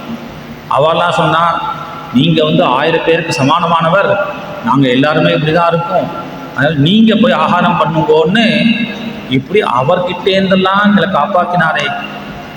தேஜசாத பகவான் யுதிசூலபாணிஹி, எப்பேற்பட்ட காண்டீவின்னு சொல்லுவாரே, இந்த காண்டீவத்தோட யுத்தம் பண்ணி பரமேஸ்வரனையே ஜெயிச்சேன் அப்படின்னு எல்லாரும் என்னுடைய பெருமை பேசியிருந்தாலே, அந்த பாசுபதாஸ்திரம் பரமேஸ்வரன் எனக்கு எதுக்காக கொடுத்தார்? எதனால் கொடுத்தார்? அந்த கிருஷ்ணனுடைய பிரேரணையினால்தான். விஸ்மாபிதஸ்ஸ கிரிஜா அஸ்திரமதான் நிஜம். அது மட்டும் இல்லை, நேராக இந்திரனுடைய ஊருக்கே போய் சொர்க்கத்துக்கு போய் அங்கே அவனோட சேர்ந்து உட்கார்ந்துட்டு இருந்தேன். இதே சரீரத்தில் அமுனைவ சரீரன், இந்த சரீரத்தோட நேராக சொர்க்கமே போய் அங்கேயும் மகதாசனார்த்தம் இந்திரனுக்கு சமமாக உட்கார்ந்துட்டு இருந்தேன். அங்கே இருக்கிற தேவர்கள்லாம் அப்படி பார்த்தாலே அப்பேற்பட்ட பிரபாவம் இது எல்லாம் இருந்ததே, இது எல்லாம் போச்சு. இப்போ அந்த பிரபாவமோ அந்த ஒரு மரியாதையோ அந்த தேஜஸோ எல்லாம் போச்சு. இதெல்லாம் கூட பரவாயில்ல அண்ணா, எந்த அளவுக்கு அபச்சாரப்பட்டிருக்கேன். இதெல்லாம் கிருஷ்ணனுடைய பெருமையினால் நான் அதை பண்ணேன் இதை பண்ணேன்னு இப்போ புரிஞ்சுட்டேன். அது மாத்திரம் இல்லை, கிருஷ்ணனுக்கு நான் எவ்வளோ அபச்சாரம் பண்ணியிருக்கேன். சௌத்தியே மிருதா குமதினாத்மக ஈஸ்வரோ மே எத்பாதபத்மம் அபவாய பஜந்தி பவ்யாக. எந்த பகவானுடைய பாதபத்மத்தை அபவாய பஜந்தி பவ்யாக, ஞானிகள்லாம் மோட்சம் வேணும்னு பூஜை பண்ணிட்டு இருந்தாலோ அந்த பகவானை அவன் கிருஷ்ணன் கேட்குறான், அவனுக்கு என்னடா வேணும்? எனக்கு தேரோட்டி, சரியான தேரோட்டி இல்லை, நீ உன தேர் ஓட்டுறையா கிருஷ்ணான்னு. சௌத்தியே விருதா, சூதனாக அவனை உட்கார வச்சேனே. துவாரகாதீசன்கிறது கூட பார்க்கல பகவான் என்ன, துவாரகாதீசன் கூட நினைக்காமல் அவனை எனக்கு தேரோட்டியா உட்காரியா கிருஷ்ணான்னு கேட்ட உடனே சரிடா அப்படின்னு ஓடி வந்து உட்கார்ந்தானே. குமத்தினா புத்தி கெட்டு போயின்னா கூப்பிட்டேன். ஆனால் கிருஷ்ணன் எப்படி இருந்தான் தெரியுமான்னா, அந்த யுத்தம் தேரோட்டினா தேரோட்டியா. தேரோட்டிக்கு முக்கியமான விஷயம் என்னது? ரத்தியை காப்பாற்றணும். அதனால மாம் ஸ்ராந்தவாகமரையோ ரதினோ புவிஷ்டம் ந பிராகரன்னு. சில சமயங்களில் யுத்தத்து நடுவுலேயே அந்த குதிரைகள்லாம் ரொம்ப கலைச்சி போயிடும். ஸ்ராந்த வாகம், அதனால் கொஞ்சம் அதற்கு தண்ணி காமிச்சு காப்பாற்றின வரணும், அதை கொஞ்சம் உற்சாகப்படுத்தணும். அதுக்காக அப்பப்போ கீழே இறங்கி நிற்பேன். புவிஷ்டம், பூமியில் நின்றுருப்பேன். அந்த சமயத்தில் நிறைய பானங்கள்லாம் என்னை நோக்கி வரும். ஆனால் ஒரு பானம் கூட என் மேலே விழாதுன்னா ந பிராகரன்னு எதனுபாவ நிரஸ்த சித்தாக. இப்போதான் தெரியறது ஏன் அந்த பானங்கள்லாம் என் மேலே விழலை அப்படின்னா காப்பாற்றின்னு இருந்தான். எல்லாம் தன் உடம்புல வாங்கிட்டு என்னை அப்படி காப்பாற்றினானே. அப்படி காப்பாற்றின அந்த கிருஷ்ணனுடைய ஒவ்வொரு விஷயமும் நினச்சி பார்க்க வேண்டியது. எப்படி இருப்பான் தெரியுமா? நர்மானி உதார ருச்சிரஸ்மித சோபிதானி. கலக்கலக்குன்னு சிரிப்பான்னா எப்படி சிரிப்பான்? நான் கீழே வெளில வச்ச உடனே ஏ அர்ஜுனா எடுறா வெளில எடுறா அப்படின்னுவான். யுத்தம் பண்ணுடா தாத்தான்னு பார்க்காத, அவர் வந்திருக்காரு பத்தியோலியோ யுத்தத்துக்கு, அவ்வளோ வயசு அவரே யுத்தம் பண்ண வந்திருக்காரு, உனக்கு என்னடா அப்படி இப்படி பேசுவான், என்னை உற்சாகப்படுத்துவான். உதார ருச்சிரஸ்மித சோபிதானி. ஒவ்வொரு பானத்தாலும் நான் யுத்தம் பண்ணும்போது அதெல்லாம் பார்த்து எப்படி எப்படி அடிக்கிற பார்த்தியா நீ, ஜம்முன்னு பண்ணுற, சபாஷ் இப்படி போடு, இப்போ கொஞ்சம் கீழே இறக்கி, இப்போ கீழே அந்த தேரை கொஞ்சம் அழுத்து, இப்படி எப்போ பாரு அழகாக என்னை பேசி பேசி அந்த உதார ருச்சிரஸ்மித சோபிதானி. நான் ஏதாவது ஒரு காரியம் பண்ணால் சிரிப்பானே, கழுக்குன்னு சிரிப்பானே. அந்த அழகான முகம். அது மாத்திரம் இல்லை, இன்னும் அவன் கூப்பிடுற அந்த சப்தங்கள் எப்படி கூப்பிடுவான் என்ன? ஹே பார்த்தா ஹே அர்ஜுனா சகே குரு நந்தனேதி. எவ்வளோ பிரியமாக கூப்பிடுவான். குந்தியினுடைய புத்திரா ஹே பார்த்தா, அர்ஜுனா ஹே தோழா. இப்படி அவன் கூப்பிட்டது தான் நிற்கிறது. எல்லாரும் சொல்லுவா எனக்கு உபதேசம் பண்ணான், கீதோபதேசம் பண்ணான்ட்டு. எனக்கு அதெல்லாம் ஒரு வார்த்தை கூட நிற்கலை. என்ன உபதேசம் பண்ணானே தெரியல. ஆனால் நடுநடுவில் ஒவ்வொரு இடத்துலையும் பார்த்தான்னு கூப்பிடுவான், ஹே குருநந்தனான்னு கூப்பிடுவான். அதுதான் இன்னும் என் மனசில் அப்படியே நிற்கிறதுன்னா, இவ்வளோ அபராதம் பண்ணேன், தோளில் கை போட்டுன்ட்டு. இவன் ரத்தியோல்லையோ தேர் ஏறணும், தேர் தட்டில் ஏறணும் அப்படின்னா சாரதி தோலை தரணும், அப்போ தான் அது மேலே ஏறி உட்கார முடியும். அதனால் கிருஷ்ணன் போய் நிற்பானான். அப்படி நின்ற உடனே கிருஷ்ணனுடைய தோளில் கை வச்சு ஏறுவான் அர்ஜுனன். இப்படி ஒரு சாரத்தியம் பண்ணானே கிருஷ்ணன் எனக்காக. எப்படி அபச்சாரப்பட்டிருக்கேன். ஆனால் எதையும் நினச்சே பார்க்கலையே. சக்யு சகேவ பிதிருவத்தனயஸ்ய சேஹே சர்வம். ஒரு தோழன் பண்ணக்கூடிய ஒரு அபராதத்தை தவிர எப்படி இன்னொரு தோழன் ஏற்றுப்பானோ, கண்டுக்காமல் இருப்பானோ?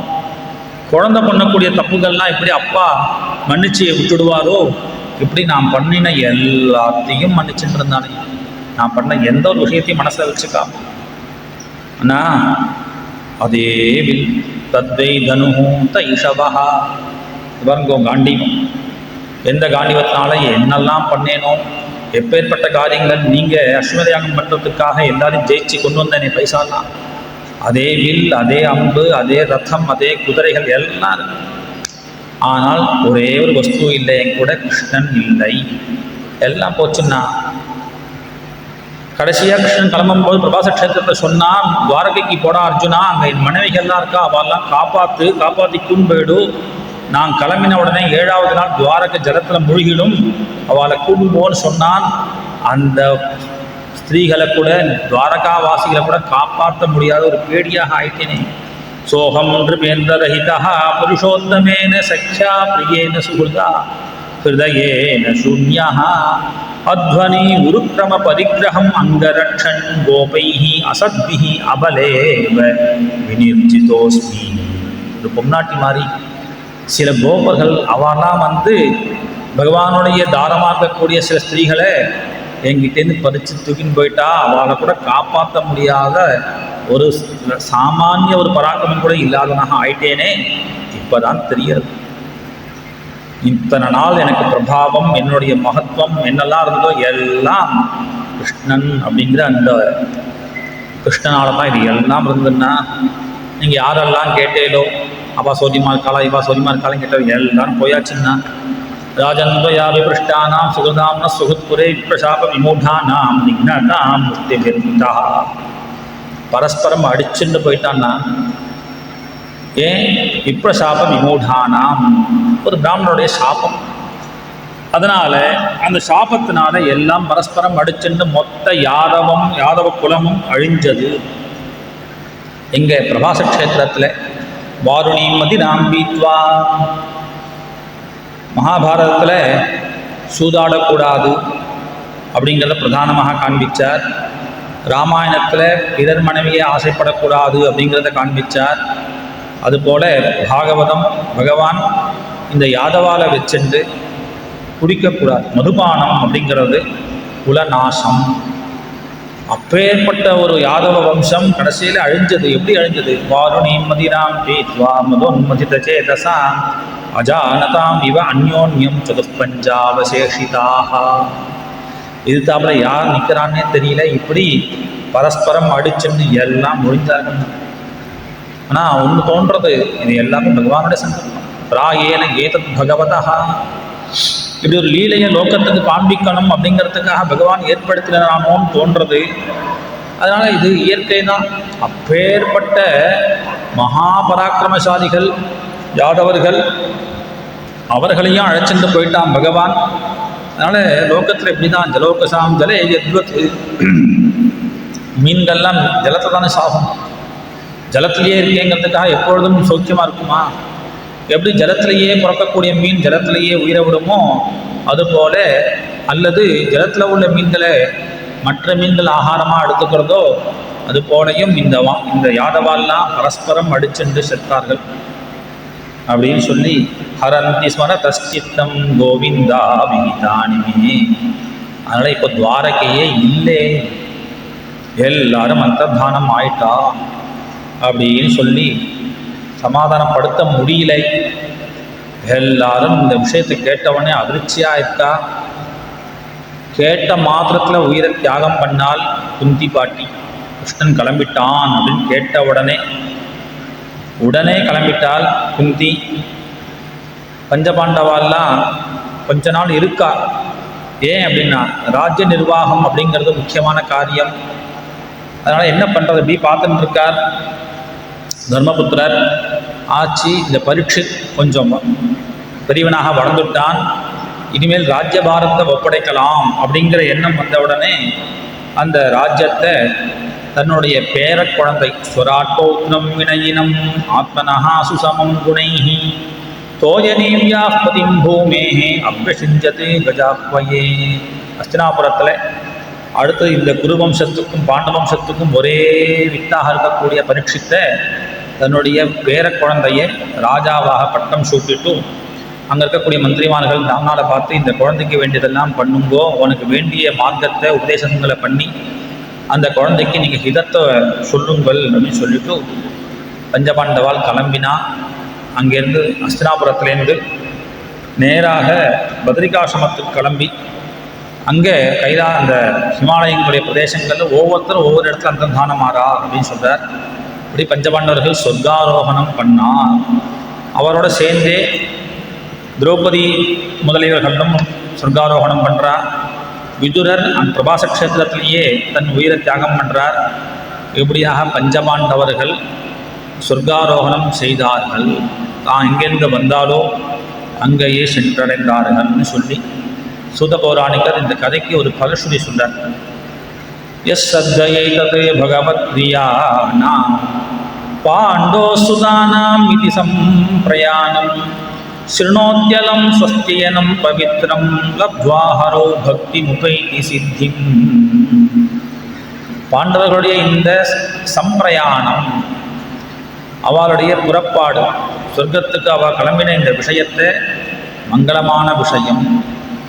ஏன்னா மகாபுருஷர்கள் இல்லையா? தர்மபுத்திர சாட்சாத் தர்மராஜாவுடைய அவதாரமாச்சே. சாட்சாத் வாயு பகவானுடைய அவதாரம் பீமன், இந்திரனே தானே அர்ஜுனன்.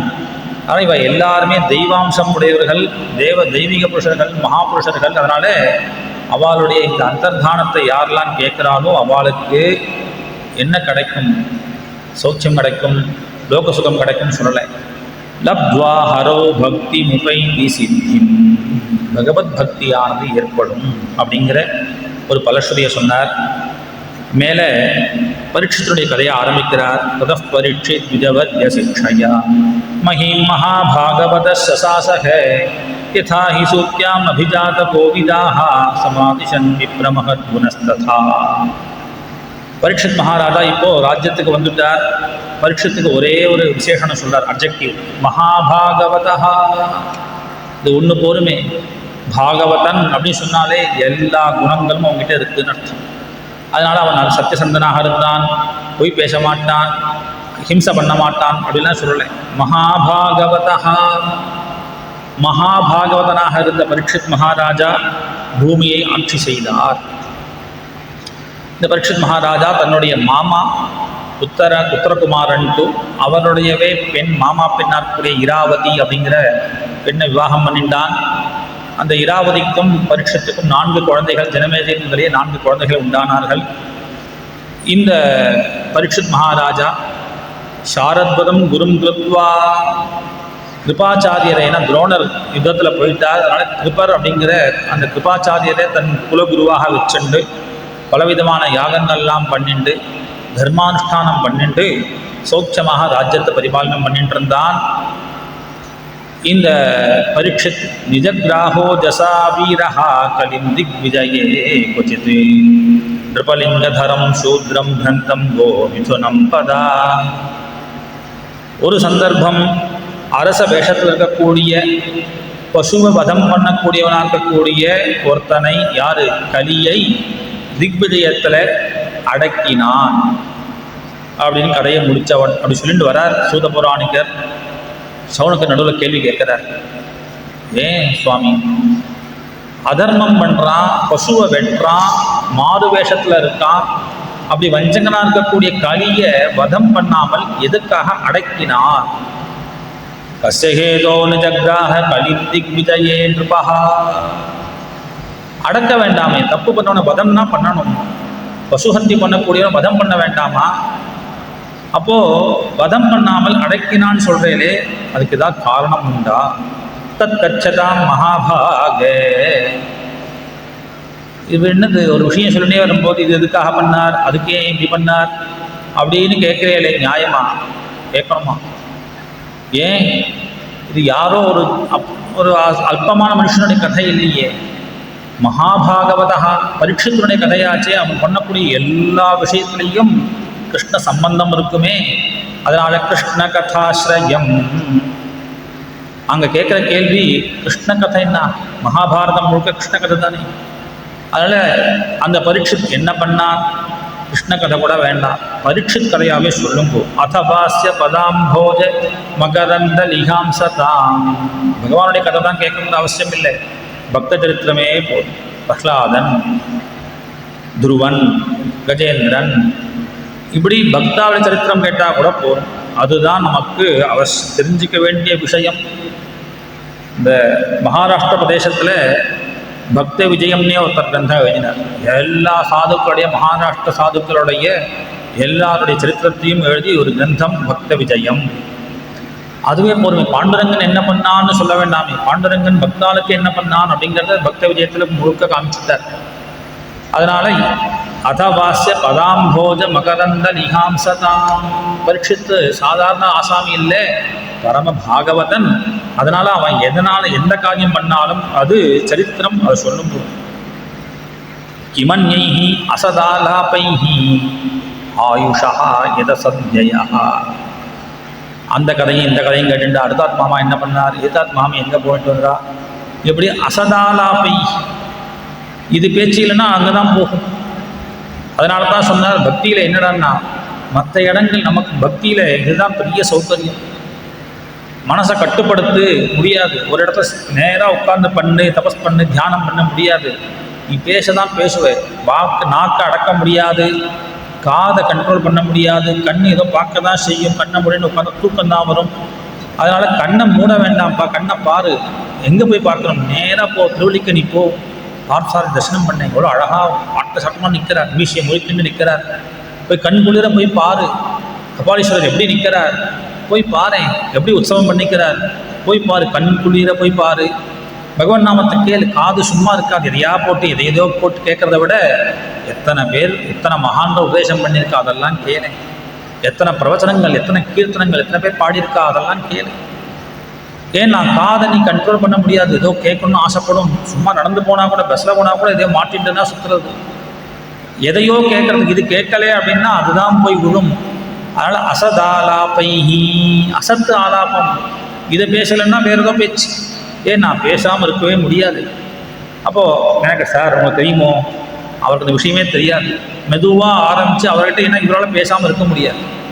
இவரே அந்த விஷயத்தை சொல்லி அப்புறம் அவரை புரிய வச்சு அப்புறம் அதுக்கு ஒரு கன்க்ளூஷன் வேறு வருவார்.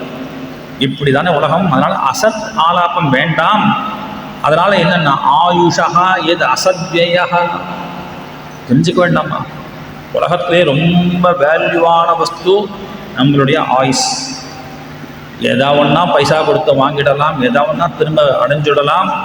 போன க்ஷணத்தை யாராலையும் திரும்ப பெற முடியாது. உன்னுடைய ஆயுசு இதுதான் அப்படின்னா ஒரு க்ஷணத்தை திரும்ப நம்மளால் எடுக்க முடியாது. அந்த ஆயுஷை அசத்தாக செலவழிக்கலாமா? ₹1 கோடி கையில் வச்சுட்டு இஷ்டத்துக்கு கீழே தூக்கின்னு போடுறதா? உபயோகம் இல்லாமல் व्यर्थமாக செலவழிக்கிறதா? எப்பேற்பட்ட வேல்யூபிளான வஸ்து நம்முடைய ஆயுஸ். அப்போது பகவத்குணத்தையோ பாகவதார சரித்திரத்தை கேட்டுட்டு இருந்தால் தான் அதனுடைய அதை நீ உபயோகப்படுத்தாமல் இருக்கவே முடியாது. ஆயுஷ் போயிட்டே தான். ராமாயணத்தை ராமர் சொல்றார், நந்தந்திரிதாதித்யே நந்தந்தி அஸ்தமிதே ரபோ. Daily calendar கழிக்கிறான். இன்னும் 1 வாரம் தான் இருக்குது, இன்னும் 4 நாள் தான் இருக்குது, இன்னும் 2 நாள் தான் இருக்குது. எதுக்கு? பர்த்டே. நாளைக்கு பர்த்டே. அடப்பாவி, 20 வயசு போயிடுத்து, 20 வருஷம் உன் லைஃப்பில் போச்சேன்னு யோசிக்கலை. நந்தந்தி உதிதாதித்யே. இன்றைக்கி ஒரு நாள் ஆயிடுத்து சந்தோஷப்படுறானே. இன்றைக்கி முடிஞ்சுடுத்தோம், அப்பாடா ஒரு நாள் வேலை, அப்பாடா ஆஃபீஸ் இன்றைக்கி முடிஞ்சிடுச்சு, சனிக்கிழமை முடிஞ்சு போச்சு, நாளைக்கு சண்டே ஃப்ரீ சார், சந்தோஷப்பட்டுருக்கானே. மனுஷியாக ஜீவிதக்ஷயம் போச்சு. வாழ்க்கையில் ஒரு நாள் வியர்த்தமாக போச்சுன்னு யோசிக்க வேண்டாமா? என்ன சாதித்தோம், என்ன தெரிஞ்சிருந்தோம், என்ன கற்றுண்டோம், எதுக்காக மனுஷ பிறவி நமக்கு பகவான் கொடுத்துருக்கான், இந்த பிறவியில் சாதிக்க வேண்டிய விஷயத்தை சாதிச்சுட்டோமா அப்படிங்கிறத கொஞ்சம் கூட யோசிக்காமல் சந்தோஷப்பட்டு இப்படியே இருக்காளே ஜனங்கள்லாம். அதுதான் சொல்கிறார், க்ஷுத்ராயுஷாம் ரிணாமங்க மத்தியானாம் ரிதமிச்சதாம். நாங்களாம் அல்பாயுஷாக இருக்கிறோம், அதனால் எங்களுக்கெல்லாம் பெரிய அமிர்தம் கிடைக்கணும். நீங்கள் பகவத் குணங்களை சொல்லுங்கோ, பாகவதான சரித்திரங்களை சொல்லுங்கோ. இது நீங்கள் நான் அதோ சுருக்கமாக சொல்லலாம் தான் நினச்சேன், நீங்கள் விஸ்தாரமாக கேட்டுகிட்டே இருக்கீங்களே. இதுவே சப்தாகம் 6 நாள் இப்படி போயாச்சு, திரும்பவும் மேலே மேலே கதையை கேட்டேன்னா எப்போ முடிக்கிறது? இல்லை நீங்கள் விஸ்தாரமாக சொல்லுங்க. சவுனகாதிகள் சொல்கிறா, ஏன்னா எங்களுக்கெல்லாம் ஆயுஷே முடியாது. ஏன்? யசோபூதா பகவான் மிருத்யு சாமித்ர கர்மணி. யாகம் பண்ணும் பொழுது ஒவ்வொரு இடத்துலையும் ஒரு தேவதையை பிரதிஷ்டை பண்ணுவாள். அதுபோல் சவுனகாதிகள் சொல்கிறா, இஹ உபகூதா பகவான் மிருத்யு. யம தர்மராஜாவை நாங்கள் கூப்பிட்டு உட்கார வச்சுருக்கோம். அவர் எது வரைக்கும் இங்கே இருக்காரோ அது வரைக்கும் யாருக்கும் இங்கே இருக்கவாழ்க்கலாம் உயிர் போகாதுன்னு கஷ்டின் மிக தேதாவது யாவதாஸ்தைஹாந்தகா. அவர் தானே உயிர் எடுக்கணும். அதனால் அவருக்கு இப்போ டியூட்டி கிடையாது, அவருக்கு ரெஸ்ட்டு கொடுத்துருக்கோம், இங்கே தான் உட்காந்துருக்கார். அதனால் யாருக்கும் எந்த சிரமமும் இல்லை. நீங்கள் பௌத்த குணங்களை சொல்லுங்க. அஹோ நிருலோகே பீயேதே ஹரிலீலா அமிர்தம் வசஹ மந்தஸ்ய நித்ரயா ஹரியதே நக்கம் திவாச்ச வியர்த்த கர்மபிஹி. நீங்கள் இதெல்லாம் சொல்லலை, சத்விஷயங்கள் சொல்லலைன்னா எங்கள் வாழ்க்கை எப்படி இருக்கும்? வாழ்க்கை போகாதுன்னு கிடையவே கிடையாது. எதுவன்னா நம்ம சமப்படுத்தி தான் தள்ளணும். ஆனால் இந்த லைஃப் இருக்க பாருங்கோ, போயிட்டே நித்ரயா ஹரியதே நக்கம். 12 மணி நேரம் ராத்திரி தூங்கியே போச்சு. அப்புறம் 12 மணி நேரம் எப்படி போகிறது? திவாச்சம் வியர்த்த கர்மபிஹி. தேவையில்லாத காரியங்கள். நாளை கடத்துறதுங்கிற பெரிய விஷயமே இல்லை. இப்போ டைம் பாஸிங் அப்படின்னு ஒன்று வச்சுருக்கா இல்லையா, அதுக்காக ஒரு சிரமப்படுறான். எப்படி டைம் பாஸ் பண்ணுறது, அதுக்காக சில சாதனங்கள் சொல்லலாம். அதெல்லாம் என்னது? வியர்த்த கர்மா. நீ என்ன கடக்கிறது? அதுவாக கடந்து போயிட்டே இருக்கும்பா, நீ புரிச்சு தான் வைக்க முடியாது அதை. அதனால் நீ பாஸ் பண்ணவே வேண்டாம், அதுவாக பாஸ் ஆகிட்டே இருக்கும். அதனால் இந்த சத்விஷயங்கள் இல்லைன்னா அசத் விஷயங்களால் பொழுது போகத்தான் போகிறது. அதனால் எங்களுக்கு இந்த பொழுதை சத்விஷயமாக ஆக்குங்களேன். 1 மணி நேரம் இருந்தாலும் பகவத் விஷயங்களை கேட்கணும்னு ஆசையாக இருக்கேன் அப்படின்னு ஓடி வந்திருக்கோம், சொல்லுங்கோ அப்படின்னு பிரேரணை பண்ணேன். மேலே கதையை சொல்கிறார். பரீட்சித் மகாராஜா ஒவ்வொரு தேசமாக திக்விஜய யாத்திரை பண்ணுறார். எதுக்காக? ராஜ்யம் தான் இருக்குது. எப்பேற்பட்ட ராஜ்யம், இதுக்கு மேலே சம்பாதிக்க வேண்டிய விஷயமே இல்லை. அப்பேற்பட்ட ராஜ்யத்துக்கு அதிபதியாக இருக்கக்கூடிய பரீட்சித்து திக்விஜயம் பண்ணார். எதுக்காக பண்ணுறாருனா, தத்திர உபசன்வானஹா. ஒவ்வொரு இடத்துக்கும் போனால் அங்கே கதை சொல்லுவாங்க. பரீட்சித் மகாராஜாவே, உங்களுடைய தாத்தா இருக்காரே, பெரிய தாத்தா தர்மபுத்திரர், அவர் இங்கே தான் வந்து இந்த யுத்தம் பண்ணி இங்கே இந்த காரியங்கள்லாம் பண்ணார். இன்னொரு இடத்துக்கு போனால் உங்கள் சொந்த தாத்தா இருக்காரே அர்ஜுனன், அவர் இங்கே தான் தபஸ் பண்ணார். இன்னொரு இடத்துக்கு போனால் உங்கள் பெரிய தாத்தா குண்டு தாத்தா இருக்காரே பீம தாத்தா, அவர் இங்கே தான் ஹிடம்பியை விவாகம் பண்ணிட்டார். இப்படி ஒவ்வொருத்தரும் ஒரு கதையை சொல்லுவானாம். தத்திர உபசன்வானஹா, அதுக்காக திக்விஜய். அப்படி தானே பாரத கஷேத்திரம் முழுக்க எங்கே போங்கோ. இங்கே நம்ம ஊர் பக்கத்தில் அர்ஜுன தபஸ் அப்படின்னு ஒரு இடம், மகாபலிபுரம், அர்ஜுனன் தபஸ் பண்ண இடம், பஞ்சபாண்டவால் கட்டின கோவில். அங்கே கேரளா போனால் எங்கே பார்த்தாலும் பஞ்சபாண்டவாளுடைய கதையாகவே தான் இருக்கும். தர்மபுத்திரர் இங்கே தான் இந்த பிரதிஷ்டை பண்ணார், இங்கே தான் அர்ஜுனன் இந்த சிவனை பூஜை பண்ணார். இப்படி எங்கே போனாலும் பாரதம் முழுக்க எங்கே சுற்றினாலும் பஞ்சபாண்டவாளுடைய கதையாக தானே இருக்குது. அப்படி தானே பாரதம் இருக்குது.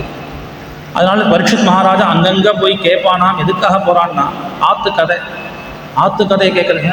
மகாபாகவதாலாச்சு. எல்லாரும் கிருஷ்ண பக்தர்கள் இல்லையா, பாண்டவர்கள் அப்படின்னாலே கிருஷ்ண பக்தர்களாச்சு. அதனால் அவாகிட்ட ஸ்னேகஞ்ச விருஷ்டி பார்த்தானாம் தேஷாம் பக்திஞ்ச கேசவே. எப்படி அவெல்லாம் கிருஷ்ணன்கிட்ட பக்தி பண்ணா, எப்படி கிருஷ்ணன் அவாகிட்ட பழகினா, இப்படி ஒவ்வொருத்தரும் ஒரே கதையை ஒவ்வொருத்தரும் உபன்யாசம் பண்ணது நல்லா இருக்கு இல்லையா. அவர் சொன்னது நல்லா இருந்தது, இவர் சொல்கிறது எப்படி இருக்குது, அவர் சொல்கிறது இன்னோட நல்லா இருந்தது அப்படின்னு ரசிக்கிறோம் இல்லையா. கதை ஒன்று தான். ராமாயணமோ பாகவதமோ மகாபாரதமோ சொல்கிறவாளை பொறுத்து அது கொஞ்சம் வித்தியாசப்படுறது இல்லையா. அதுபோல் எங்கே போனாலும் மகாபாரதம் தான் கதை. ஆனால் அந்த ஊருக்காரன் சொல்லும்போது ரெண்டும் நல்லா இருக்குது, இன்னும் கொஞ்சம் கதையெல்லாம் சேர்த்து விட்டு சொல்கிறா. சில இடங்களில் அவள் சொல்கிற விதமே நல்லா இருக்குது, அவள் சொல்கிற பாஷை நல்லா இருக்குது. இப்படி ரசிச்சுட்டே போவானா. அப்போ யுத்தம் பண்ணுவான். யுத்தம் பண்ணி ஜெயிச்சு தேபியா பரமசந்துஷ்டா பிரீதிஜிரும்பிதலோச்சனா மகாதனானி வாசாம்சி ததௌ ஹாரான் மகாமனாஹா. ஜெயிப்பான், திரும்ப அவளுக்கே கொடுத்துட்டு வந்துடுவான். நீயே ராஜாவாக இருப்பா, நீயே இரு சௌக்கியமாக இரு. இப்படி மகாதனானி வாசாம்சி ததோ ஹாரான் மகாமனாஹா. எதுக்கு அப்போது ராஜ்யத்தில் இருக்கக்கூடிய ராஜாக்கள் இந்த மாதிரி திக்விஜயம் பண்ணணுங்கிறதுக்காக பண்ணுறானே தவிர பராக்கிரமத்தை காண்பிக்கிறதுக்காக, அதனால் அந்த தேசத்தை தன்வசப்படுத்தணும், அவளை தன் கீழே கொண்டு வரணுங்கிற எண்ணம்லாம் கிடையாது. இப்படி ஒரு மகாபாகவதனாக இப்படி ராஜா இருந்தால் தேசம் எப்படி இருக்கும். எப்படி இருந்த பரீட்சித் மகாராஜா பகவானுடைய சரணாரவிந்தத்திலேயே பக்தி பண்ணிட்டு இருந்தான். எப்படி ஊரெல்லாம் ஒவ்வொரு தேசமாக யாத்திரை பண்ணி திக்விஜயம் பண்ணி ஜெயிச்சுட்டு வந்த அந்த பரீட்சித் மகாராஜா தன் தேசத்துக்கு பக்கத்தில் குருக்ஷேத்திரம் வரும் வழியில் பக்கத்தில் ஒரு காட்சியை பார்த்தான். என்ன காட்சி? ஒரு பசுமாடு. அந்த பசுமாட்டினுடைய பிடிமானத்தில் அதை ஆசிரியிச்சு ஒரு காளமாடு. அந்த காளமாட்டுக்கு 3 கால் தான் இருக்குது, 3 கால் இல்லை, ஒரே ஒரு கால். அதனால் அந்த பசுவை ஒருத்த காலுடைய இந்த விஷபமானது அந்த பசுவனுடைய பேலன்ஸில் அப்படி நின்றுருக்கு. அந்த பசுமாடு கேட்குறது ரொம்ப வருத்தமாக இருக்கும். அப்படி வருத்தமாக இருக்கும் பொழுது இந்த விஷபம் அந்த காளமாடு அந்த பசுமாட்டை பார்த்து கேட்குறது, அம்மா ஏன் நீ வருத்தமாக இருக்கே? கச்சித் பத்ரே நாமய மாத்தனஸ்தே. ஏதாவது உனக்கு உடம்பு முடியலையா, இல்லை மனசில் ஏதாவது கஷ்டம் இருக்கா, யாரையோ பார்த்து நீ கவலைப்படுற மாதிரி தோன்றதே, என்ன பார்த்து கவலைப்படுறியாம்மா? எனக்கு 3 கால் போயிடுத்தே. பாதே நியோனம் சோச்சசி மைக்கபாதம் ஆத்மானம் பாவுஷலைஹி போக்ஷமானம். எனக்கு 3 கால் போயிடுத்தேன்னு நினச்சி வருத்தப்படுறியா, இல்லை ஒன்றை நினச்சிட்டு உன்னை எல்லாரும் கண்டவாதான் உன்னை அனுபவிக்கிறான்னு நினச்சி வருத்தப்படுறியா, இல்லை தேவாதிகள்லாம் இப்போ அவளுக்கு ஆகாரம் இல்லாமல் யஜ்ஞ யாகாதிகள்லாம் நடக்காமல் இருக்கேன்னு நினச்சிட்டு வருத்தப்படுறியா? யத்வாம்பதே பூரி பராமதான கிருதாவதாரஸ்ய ஹரே தரித்ரி அந்தர்ஹிதஸ்ய ஸ்மரதி விசிருஷ்டா கர்மாணி நிர்வாண விலம்பிதானி. இல்லை கிருஷ்ணன் பண்ண கதைகள்லாம், கிருஷ்ணன் எப்படிலாம் ஓடினான், உன் மேலே தானே ஓடினான், எத்தனை லீலைகள் பண்ணான், அந்த கர்மாக்கள்லாம் நினச்சிட்டு வருத்தப்படுறியா? இப்போ கிருஷ்ணன் இல்லையே நினச்சிட்டு வருத்தப்படுறியா? இப்படி அந்த விஷபம் கேட்டுட்டே இருக்க அந்த பசு சொல்லிட்டு, உங்களுக்கே தெரியுமே, என்ன கேட்குறேனே, என் மாம் தர்ம அனுபிரச்சசி, என்ன போய் கேட்குறேனே, உங்களுக்கு 3 கால் தான், 3 கால் போயிடுத்து அப்படிங்கிறதும் ஒரு வருத்தம் இருக்குது. ஆனால் எப்பேற்பட்ட பகவான் சகல சத்குணங்களும் உடைய சத்தியம் சோச்சம் தயாட்சாந்தி தியாகா சந்தோஷா ஆர்ஜவம் சமோ தமஹா தபஹா சாமியம் திதிக்ஷா உபரதிஹி ஸ்ருதம் ஒரு லிஸ்ட்டை போட்டுட்டே வரா. இத்தனை குணங்களும் எந்த பகவான் கிட்ட உண்டோ, எந்த பகவானை லக்ஷ்மி அடையணும்னு ஓடி ஓடி வந்தாலோ, பிரம்மாதிகள்லாம் ஸ்தோத்திரம் பண்ணிட்டு இருந்தாலோ, அந்த பகவான் என் மேதானே ஓடிட்டு இருந்தான். இப்படி விஹாரம் பண்ணானே, அங்கே குதிச்சான் இங்கே குதிச்சான், அதை பண்ணா இதை பண்ணா, எப்படி எத்தனை லீலைகள். இப்படி இருந்த அந்த பகவான் கிளம்பிட்டானே. காவா சஹேத புருஷம் விரகம் புருஷோத்தமஸ்ய. அந்த கிருஷ்ணனுடைய விரகத்தை யாரு தான் தாங்க முடியும்? அந்த கிருஷ்ணன் இல்லாததான் எனக்கு பெரிய வருத்தமாக இருக்கு அப்படின்னு இந்த ரெண்டு பேரும் பேசிட்டு இருக்கிறத தூரத்துலேருந்து பார்க்குறான் பரீட்சித் மகாராஜா. இவா இப்படி பேசின்னு இருக்கா, பக்கத்தில் இன்னொருத்தன் யாரு, ஒரு புருஷன் கையில் பெரிய கத்தியை வச்சுன்னு இருக்கான். அந்த பசு அந்த தர்ம ரிஷபத்தினுடைய காலமாட்டினுடைய ஒரு காலையும் வெட்டுறதுக்காக கத்தியை ஓங்கிட்டான். அதை அங்கேருந்து பரீட்சித் மகாராஜா பார்க்குறார். கஸ்துவம் மச்சரணே லோகே பலாத் ஹம்ஸ்யபலான் பலி நரதேவோசி வேஷேன நடவத் கர்மனாத்விஜஹா யஸ்வம் கிருஷ்ணே கதே தூரம் சஹ காண்டீவதன்வனா சோச்யோசி அசோச்யான் ரகசி பிரஹரன்னே வதமர்ஹசி. யாராரு? என்னுடைய க்ஷேத்திரத்தில் என்னுடைய ராஜ்யத்தில் அபலர்களாக்கக்கூடிய இந்த பசுவையும் இந்த காளையும் வெட்டுறதுக்காக கையை ஓங்கியிருக்க. உன்னை பார்த்தா ராஜா மாறி தோன்றது, ஆனால் நீ அரசன் இல்லை. நட்டபேஷோ நடபது கர்மனா அத்விஜஹா. நீ பண்ணக்கூடிய செயலாலேயே தெரியறது நீ வாஸ்தவத்தில் ஒரு அரசனாக இருக்க முடியாது. கிருஷ்ணன் இல்லைங்கிறதுனாலேயும் என்னுடைய தாத்தா காண்டீவ தன்வி அப்படின்னு சொல்லக்கூடிய அர்ஜுனன் இல்லாதனால நீங்கள்லாம் எப்படி சாமானிய ஜனங்களை கஷ்டப்படுத்தின்னு இருக்கேளா? இத்தகைய ஒரு பாவம் பண்ணக்கூடிய உனக்கு ஒரே தண்டனை தான் பிரஹரன் வதமர்ஹசி. வதன் தான் உனக்கு தண்டனை அப்படின்னு ஒரு குரலை கொடுத்தவொடனே அவன் கொஞ்சம் நின்றுட்டான். ஓங்கின கையை அப்படியே வச்சுன்னு இருக்கான். ஓடி வந்தா பரீட்சித் மகாராஜா அந்த காளையும் அந்த பசுவும் இருக்கு இல்லையா, அதை பார்த்து பேசுகிறார். மாரோதீஹி அம்ப பத்ரந்தே கலானா மை சாஸ்தரி. அம்மா நீ அழாதே, கவலைப்படாதேம்மா, நான் இருக்கேன். துஷ்டர்களை சிக்ஷணம் பண்ணுறதுக்காகவே பகவான் என்னை காப்பாற்றி வச்சிருக்கான். நீ அழாதே, கவலைப்படாதே. நீங்கள் யாரு?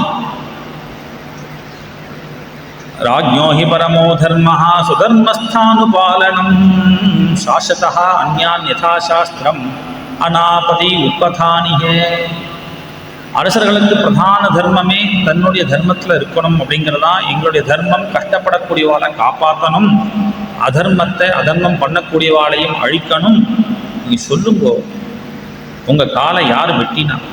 கோபிருஷ்டதே தவபாதாஸ்திரீன் சௌரபேய சதுஷ்பதே. உங்களுடைய இந்த 3 காலையும் வெட்டினது யாரு? அதை சொல்லணும். ஏன்னா கண்ணால் காண்பதும் பொய் அப்படின்னு தானே சொல்லுவார்.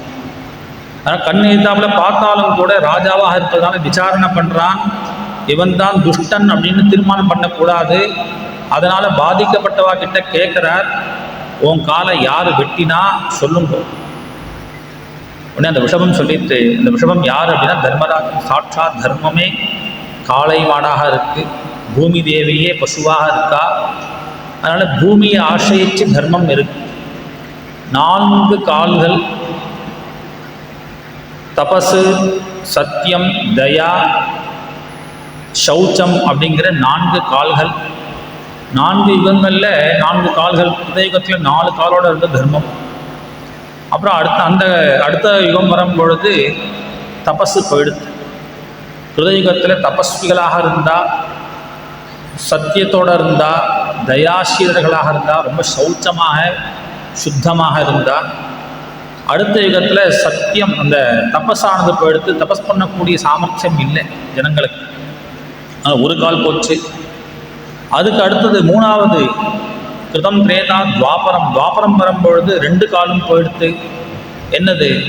தபஸ் பண்ணக்கூடிய சக்தியும் இல்லை, அவாகிட்ட தயையும் இல்லை. யாகம் அப்படிங்கிற விஷயங்கள்லாம் அடுத்த இதில் பண்ணிட்டு இருந்தா அதுவும் போச்சு. 3வது துவாபர யுகத்தில் வெறும் சத்தியமும் சௌச்சம் மட்டும் இருந்தது. கலியுகத்தில் சௌச்சமும் போயிட்டு சுத்தி அப்படிங்கிறதும் போச்சு.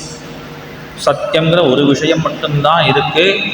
அந்த காலையும் வெற்றிடணும் அப்படிங்கிறதுக்காக இந்த கலிபுருஷன் அரசங்கிற வேஷத்தில் இருக்கக்கூடியது கலிபுருஷன், கலி காலம்.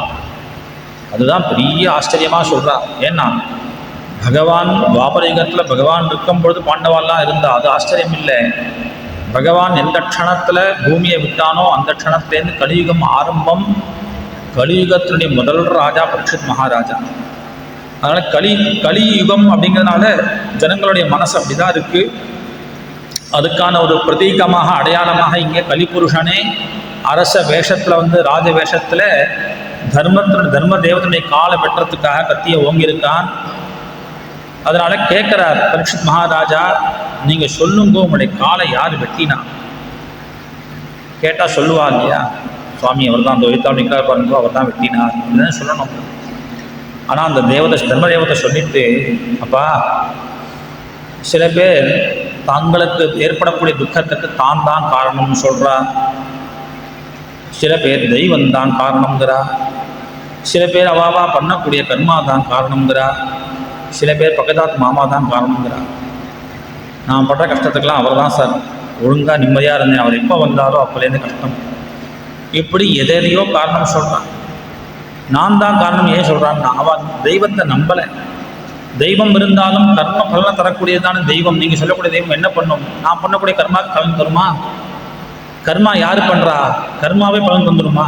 கர்மா பலன் தரா. ஏன்னா ஜடமான விஷயம். கர்மாவை பண்ணக்கூடியவன் நான் தானே. அப்போ எனக்கு ஏற்படக்கூடிய சுகமோ துக்கமோ எதனால் என்னால் தான் நடக்கும் அப்படின்னு சில பேர் ரொம்ப யுக்திவாதிகளாக பேசுகிறா.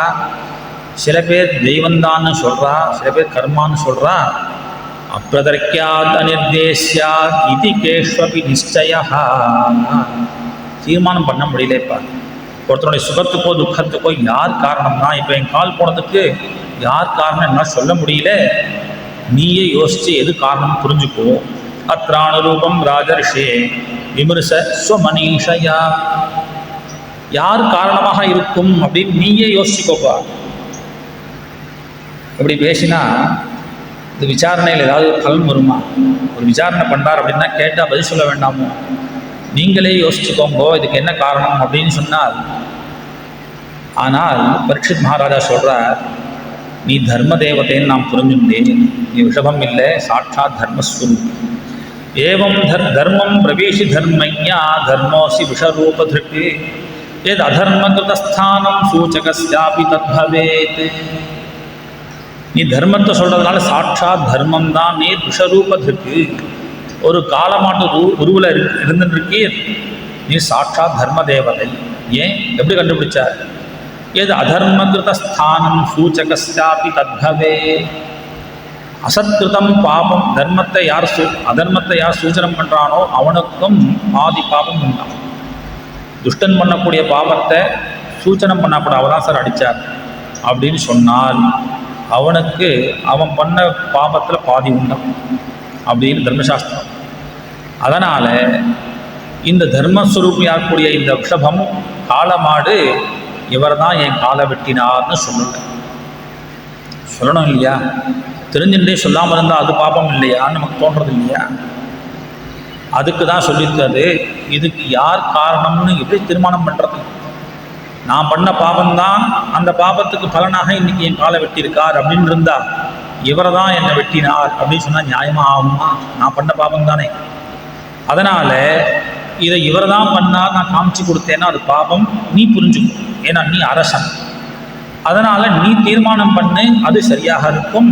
நான் சொல்ல மாட்டேன்னு சூச்சகஸ்யாபி தத்பவேத்துங்கிற அந்த தர்ம சூக்ஷ்மத்தில் இருக்கிறே நீர் வாஸ்தவத்தை தர்மஸ்வரூபி தர்ம தேவதை அப்படின்னு தீர்மானம் பண்ணி அந்த கலிபுருஷனை வதம் பண்ணுறதுக்காக தீர்மானம் பண்ணிட்டான். உன்னுடைய காலை வெட்டினது இந்த புருஷன்தான், கலிதான், இந்த கலியை வெற்றேன் பார் அப்படின்னு நிஷாதம் அததே கட்டம் கலையே அதர்மஹேதவே. பக்கத்தில் வேஷத்தில் ராஜ வேஷத்தில் கூடிய அது கலியை வெட்டுறதுக்காக கத்தியை ஓங்கினான். காலில் விழுந்துட்டான் அந்த கலிபுருஷன். காலில் விழுந்தாச்சு அப்படின்னு சொன்னால் காப்பாற்றணும். இது சத்ருகாடு தர்மம். யாராவது சரணாகதி பண்ணிட்டா அப்படின்னால் சரண்யோ நாவதி ஸ்லோக்கியா அகச்சேதம் ஹசன்னிவே. என்னை விட்டுடுங்கோன்னு காலில் விழுந்துட்டான்னா அப்புறம் வதம் பண்ணக்கூடாது. அதனால் காலில் விழுந்த கலியை பார்த்து சொன்னான், பா நீ என்னுடைய ராஜ்யத்தில் இருக்காதே, நீ எங்கே இருந்தாலும்னா வர்த்திதவ்யம் பவதா கதஞ்சன க்ஷேத்ரே மதியே. என்னுடைய ராஜ்யத்துக்கு என்னுடைய ஆட்சிக்கு உட்பட்ட இடத்துல நீ இருக்கக்கூடாது. துவம் அதர்ம பந்து, அதர்மத்துடைய பந்துனி. நீ எங்கெல்லாம் இருக்கியோ அங்கே எல்லா இடத்துலையும் லோபா அன்றுதம் சௌரியம் அனாரியம் அம்பகா, திருடு நடக்கும், பேராசை இருக்கும், பொய் சொல்றது இருக்கும், நன்னடத்தை இருக்காது. இது எல்லாம் நீ எங்கே இருக்கியோ அங்கே வந்து சேரும். அதனால் நீ என்னுடைய க்ஷேத்திரத்தில் என்னுடைய ராஜ்யத்தில் எங்கே இருக்கக்கூடாது, ஓடி. உயிர் கொடுத்தேன், உயிர் பிச்சை கொடுத்தேன், ஓடி. நீ அவன் கேட்டான், சுவாமி இது நல்லா இருக்கே, நீ உயிரோட போ, ஆனால் என்னுடைய ராஜ்யத்தில் இருக்காதேங்கிறே. நான் எங்கே தான் அப்போ இருக்கிறது? ஏன்னா எல்லாம் உங்கள் ராஜ்யமாக தானே இருக்கு. எத்திர கொச்சன வத்ஸ்யாமி சார்வபௌமதவாக்ஞயா ரக்ஷயே தத்ர தத்ராபி த்வாமாத்தேஷு சதாசனம் தன்மே தர்மபிருதாம் சிரேஷ்டஸ்தானம் நிர்தேஷ்டுமர்ஹசி யத்ரைவ நியதோ வத்ஸ்யே ஆதிஷ்டன் தேனு சாசனம். எங்கே போனாலும் உங்கள் ராஜ்யமாக இருக்குது, நீங்கள் வந்து நிற்கிறேன், நான் எங்கே தான் இருக்கிறது? என்னுடைய இடத்துல இருக்காதுன்னு சொன்னால் நான் எங்கே இருக்கிறது? நீங்களே எனக்கு ஒரு இடத்த கொடுத்துருங்கோ, இங்கே இருப்பா அப்படின்னு சொல்லுங்கோ. அங்கே நான் உங்களுடைய ஆக்ஞைக்கு கட்டுப்பட்டு அங்கேயே இருக்கேன். இப்படி அந்த கலிபுருஷன், ஏன்னா கலிபுருஷன் இதெல்லாமே தத்துவம் தானே. நல்ல பசு, ஒரு ரிஷபம், கலிபுருஷன் அப்படிங்கிறது பசுங்கிறதான் இப்போ சொன்னோம். பூமி தேவி, அந்த ரிஷபங்கிறது சாட்சாத் தர்ம தேவதை. தர்மத்துக்கு அடிப்படையாக தர்மம் எதை ஆதரிச்சுன்னு இருக்குது அப்படின்னு சொன்னால் பூமியை ஆதாரமாக கொண்டு தான் தர்மம் இருக்குது. அதனால தான் எந்த ஒரு விஷயமாக இருக்கட்டும், தர்ம காரியங்கள் அப்படின்னு சொன்னால் பூமியில தான் பண்ணியாகணும். தேவர்களை யாகம் பண்ணுறா அப்படின்னு சொன்னால் பூமியில தான் பண்ணியாகணும். அதனால் எந்த ஒரு தர்மானுஷ்டானங்களாக இருந்தாலும் அது பூமியில தான் பண்ணியாகணும். அப்போ தர்மத்துக்கு ஆதாரமாக பூமி இருக்குது. அதை தான் பூதேவியை இங்கே ஒரு பசுவாக வர்ணித்தார். கலிபுருஷன் அப்படிங்கிறவன் ராஜா வேஷத்தில் இருக்கான் அப்படின்னா அடக்கிறான், தனக்கு மேலே யாரும் இல்லை அப்படிங்கிற எண்ணத்தில் இருக்கான். மேலும் இவனை நிகிரகம் தான் பண்ண முடிஞ்சது பரீட்சித்தினால, வதம் பண்ண முடியல. ஏன் வதம் பண்ணலைன்னா அவனுடைய காலம் இது, கலியினுடைய காலம். அதனால் கலியினுடைய காலத்தில் கலி இல்லாமல் பண்ணிட முடியாது, ஆனால் கலிக்கிட்டேருந்து நம்மளை காப்பாற்றிக்க முடியும். அதை தான் இதை காண்பிக்கிறார். அதனால் அவனுக்கு ஒரு இடத்த கொடுக்கணும்னு பிரார்த்தனை பண்ணேன். அவனுடைய சமயத்தில் அவனுடைய காலத்தில் வந்திருக்கான் அப்படிங்கிறதுனால இடத்த கொடுத்தார். 4 இடம் கொடுத்தார். யூதம் பானம் ஸ்திரிய சூனா யத்ரா தர்மஸ் சதுர்விதா. எங்கே சூதாட்டம் நடக்கிறதோ, எங்கே மதுபானம் நடக்கிறதோ, எங்கே பெண் சங்கமம் நடக்கிறதோ, எங்கே ஹிம்சை பிராணி வதை நடக்கிறதோ, இந்த 4 அதர்மமான விஷயங்களில் நீ இருக்கலாம். இதுவும் 10வது சுவாமி. ஏன் உங்களுடைய ராஜ்யத்தில் இந்த மாதிரி அதர்ம காரியங்களை யாரும் பண்ண மாட்டாங்க. அதனால் இந்த இடம் எனக்கு 10வது. புனஷ்டயாச்சமானாய, திரும்ப பிரார்த்தனை பண்ணிக்கிறான். இந்த 4 இடம் இல்லாமல் பண்ணிடுவேன் நீங்கள், அதனால் எனக்கு ஏதாவது இடம் கொடுக்கணுமே. அப்படியா? இந்த 4த்துக்கும் உபயோகப்படக்கூடிய பைசா எங்கே இருக்கோ அங்கே இருந்துக்கோ. சந்தோஷம். கிளம்பிட்டான் கலிபுருஷன். பரீட்சித் மகாராஜா நேராக தேசத்துக்கு வந்தார். தண்டோரா போட்டார். யாரும் அதைத்தானி நசேவேத புபூஷு புருஷ க்வசித் விசேஷதா தர்மசீலா ராஜா லோகபதிர் குரு அத ஏதானி நசேவேத. பஞ்சசீலம் சொல்கிறா இல்லையா, இந்த பஞ்சசீலத்தை கொண்டு வந்தார். யாரும் மதுபானம் பண்ணக்கூடாது, வேசியாசங்கம் கூடாது, ஹிம்சை பண்ணக்கூடாது, பிராணிவதை பண்ணக்கூடாது, சூதாட்டம் முதலிய காரியங்களை பண்ணக்கூடாது, அதற்காக செல்வத்தை சேர்க்கக்கூடாது அப்படிங்கிற கலிபுருஷன் இருக்க முடியாமல் பண்ணிட்டார். பஞ்சசீலத்தை கொண்டு வந்து ஜனங்கள்லாம் சத்விஷயத்தில் சன்மார்க்கத்தில் இருக்கும்படியாக இப்படி ஒரு ராஜ்யத்தை பண்ணுறார்ப்பா. இத்தம் பூதானுபாவோ எம் அபிமன்யு சுதோ நிருபா. இப்படி ராஜ்யம் பண்ணிட்டு இருந்தார். எப்போ பண்ணிட்டு இருந்தார்? நீங்கள் சங்கல்பம் பண்ணிட்டேலே அமோபாத்த சமஸ்தன்னு இந்த யாகம் ஆரம்பிக்கிறதுக்காக சங்கல்பம் பண்ணேலே அன்னைக்கு அவர் தான் ராஜாவாக இருந்தார். எஸ்ய பாலயதா க்ஷோணி யூயம் சத்ராய தீட்சிதாக. 1000 வருஷம் பண்ணக்கூடிய யாகத்துக்காக சங்கல்பம் பண்ணிட்டே இல்லையா? அந்த ஆரம்பத்தில் அந்த மகானுபாவன் ராஜ்ய பரிபாலனம் பண்ணவே தான் நீங்கள் சௌட்சமாக இந்த மாதிரி யாகம் பண்ணிட்டு இருக்கேன் அப்படின்னு அவர் ராஜ்ய காலத்தில் தான் நீங்கள் இருக்கேன். இப்போ அது முடிஞ்சு இப்போ பரீட்சித் மகாராஜா சித்தி ஆயிட்டார், மோட்சத்தை அடைஞ்சிட்டார். ஆனால் சங்கல்பம் பண்ணும்பொழுது, சத்திரயாகம் ஆரம்பிக்கும் பொழுது பரீட்சித்தினுடைய ராஜ்யமாக இது இருந்தது அப்படின்னு சூத பௌராணிகர் சொல்லி மேலே அவருடைய கேள்வி தகுந்த மாதிரி சொல்லிட்டு போகிறார். கலியை ஏன் நிகிரகம் பண்ணார், ஏன் ஒழிக்கலை, வதம் பண்ணலைன்னு கேள்வி கேட்டார். அதனால் கலிபுருஷனை ஒழிக்கலை, நிகிரகம் அடக்கினார். அடக்கி தன்னுடைய தேசத்தினுடைய ராஜ்யத்தில் கலியினுடைய சம்பந்தமே இல்லாமல் பண்ணார் அப்படின்னு சொன்ன உடனே மேல சூத புராணிக்கரே சொல்றார், கலியுகத்தினுடைய சாரத்தை புரிஞ்சின்றவன் பரீட்சித் மகாராஜா. ஏன்னா எல்லாரும் கலி அப்படின்னோடனே வெறுக்கிறா, அப்படி இல்லை. நானுத்வேஷ்டி கலிம் சம்ராட்டு. பரீட்சித் மகாராஜா கலியை வெறுக்கலை. ஏன் வெறுக்கலை? சாரங்க இவ சாரபுக்கு. உலகம்னா அப்படிதான்ப்பா இருக்கும். நமக்கு அவாகிட்டேருந்து என்ன விஷயம் வேணுமோ சாரத்தை நம்ம எடுத்து தெரிஞ்சுக்கணும். பலவிதமான புஷ்பங்கள் இருக்கும், முள்ளோட சில புஷ்பங்கள் இருக்கும், முள் இல்லாமல் இருக்கும், பெருசாக இருக்கும், சின்னதாக இருக்கும். இந்த வண்டு என்ன பண்ணுறது, அதுக்கு வேண்டிய தேனை அழகாக எடுத்துன்னு வருது இல்லையா? அது முள்ளு செடின்னு நான் பார்க்குறது. ரோஜா செடியில் நிறைய முள் இருக்கும், ஆனால் அதுக்கு வேண்டிய சாரமான வஸ்து எது? அந்த தேன். அந்த தேனை எப்படி எடுத்துட்டு வருதோ அதுபோல் எல்லா விஷயத்துலேயும் சாரத்தை பார்க்க தெரியணும். பரீட்சித் மகாராஜாவுக்கு அந்த சாமர்த்தியம் இருக்கான். அதனால் கலியை அவன் வேஷிக்கலை. ஏன் அப்படின்னா கலியில் பெரிய சாரம் இருக்கு. என்னது? குஷலானி ஆசு சித்தியந்தி மேதராணி கிருதானியத்து. உதயுகத்தெல்லாம் நினச்சாலே பாபம் உண்டு. செஞ்சால் இல்லை, நினச்சாலே இதை பண்ணணும் அப்படின்னு நினச்சாலே பாபம் உண்டு. ஆனால் கலியுகத்தில் அதெல்லாம் உடனே படிக்காதான். ஏன்னா நிறைய அப்படிதான் நினைப்பா. அதனால் கலியுகத்தில் திட்டினாலோ சபிச்சாலோ கதையெல்லாம் பார்க்கும்பொழுது அவர் சபிச்சார் உடனே படிக்கிறது. ஆனால் இந்த கலியுகத்தில் துஷ்கர்மாக்களை உடனே சித்திக்காது, கெட்ட காரியங்கள்லாம் உடனே சித்திக்காது, நல்லதெல்லாம் உடனே நடக்கும். நேதராணி சுபானியத்து கிருதானியத்து. அப்படி ஏன்னா இவன் ஒரு சின்ன ஒரு நல்ல காரியம் பண்ணால் உடனே பலன் கிடைச்சிடுமா, கெட்ட காரியங்கள்லாம் பண்ணால் உடனே பலன் தரமாட்டார். பகவான் தெய்வம் நின்று கொள்ளுங்கிறார் இல்லையா? கொஞ்சம் கொடுப்பார், பரவாயில்ல ஏதாவது சுத்தி பண்ணிக்கிட்டோமே, பிராயசித்தம் பண்ணிக்கிட்டோமே அப்படின்னு காலம் கடத்துவாராம். ஆனால் கலியுகத்தில் நல்லது சீக்கிரமாக நடக்கும், கெட்டதுக்கான பலன் உடனே கிடைக்காது. அது மாத்திரம் இல்லை, பின்னாடி சொல்லும்போது சொல்கிறார், கலேஹே தோஷநிதேஹே ராஜன்னு அஸ்தி கேகோ மகான் குணா.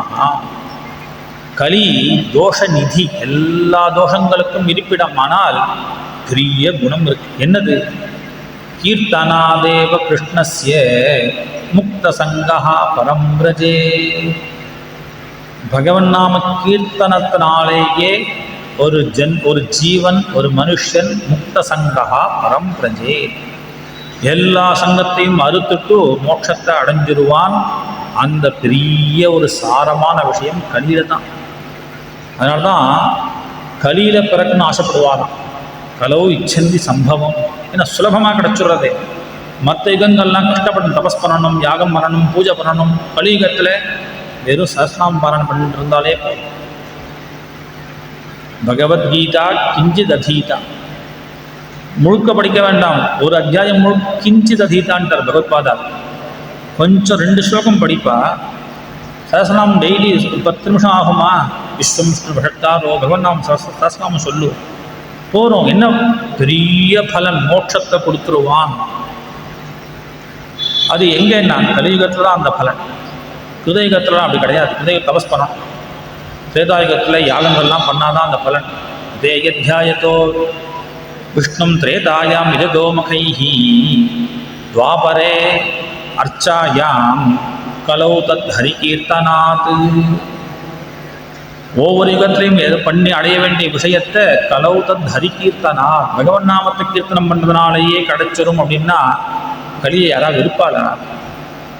அதனால் ரிஷிகள்லாம் மகான்கள்லாம் கலியில் பிறக்கணும்னு ஆசைப்படுறா அப்படின்னு சொல்கிறார் ஏகாதசி ஸ்கந்தத்தில். அதனால் அந்த சாரத்தை தெரிஞ்சின்றதுனால பரீட்சித் மகாராஜா கலியை வெறுக்கலை. ஆனால் அவன் சும்மா இருப்பானா கலிபுருஷன்? ஏன்னா இருக்கிறதுக்கு இடம் இல்லாமல் பண்ணிட்டாரே, இடம் கொடுத்தா மாதிரி கொடுத்தார், ஒரு இடம் கிடைக்கலையே, எங்கே இருக்கிறதுன்னு பார்த்துட்டு இருந்த அவன் ஒரு சந்தர்ப்பம் பரீட்சித் மகாராஜா அவருடைய தர்மம் சுதர்மம் சத்திரியாளுக்கு ராஜாக்களுக்கு வேட்டையாடுறது அப்படிங்கிறது. அப்பப்போ காட்டுக்கு போய் வேட்டையாடுவா. வேட்டையாடுறதுடைய பிரயோஜனம் என்ன அப்படின்னா, மிருகங்கள்லாம் துஷ்ட மிருகங்கள்லாம் தேசத்துக்குள்ளே வராமல் இருக்கிறதுக்காக பயமுறுத்திட்டு வருவா. அந்த ரீதியில் ஏகதா தனுருத்தியம்ய விசரண்ணே நுழையாம்பனே, ஒரு நாள் குதிரையில் ஏறி கிளம்பினார். அப்படி வேட்டையாட போன அந்த பரீட்சித் மகாராஜாவுக்கு ரொம்ப டயர்டாக இருக்கு. மிருகான் அனுகதா சாந்தா க்ஷுதிதா துஷிதா, ரொம்ப பசிக்கிறது, தாகம் எடுக்கிறது. அப்படி பார்த்தார், ஒரு ஆசிரமம் தெரிஞ்சது. ஏதோ ஆசிரமம் தெரியறதே, அங்கே போய் கேட்கலாம் அப்படின்னு போனார். அலப்தத்ன பூமியாதிஹி அசம்பிராப்தார்கசூன்ருதா,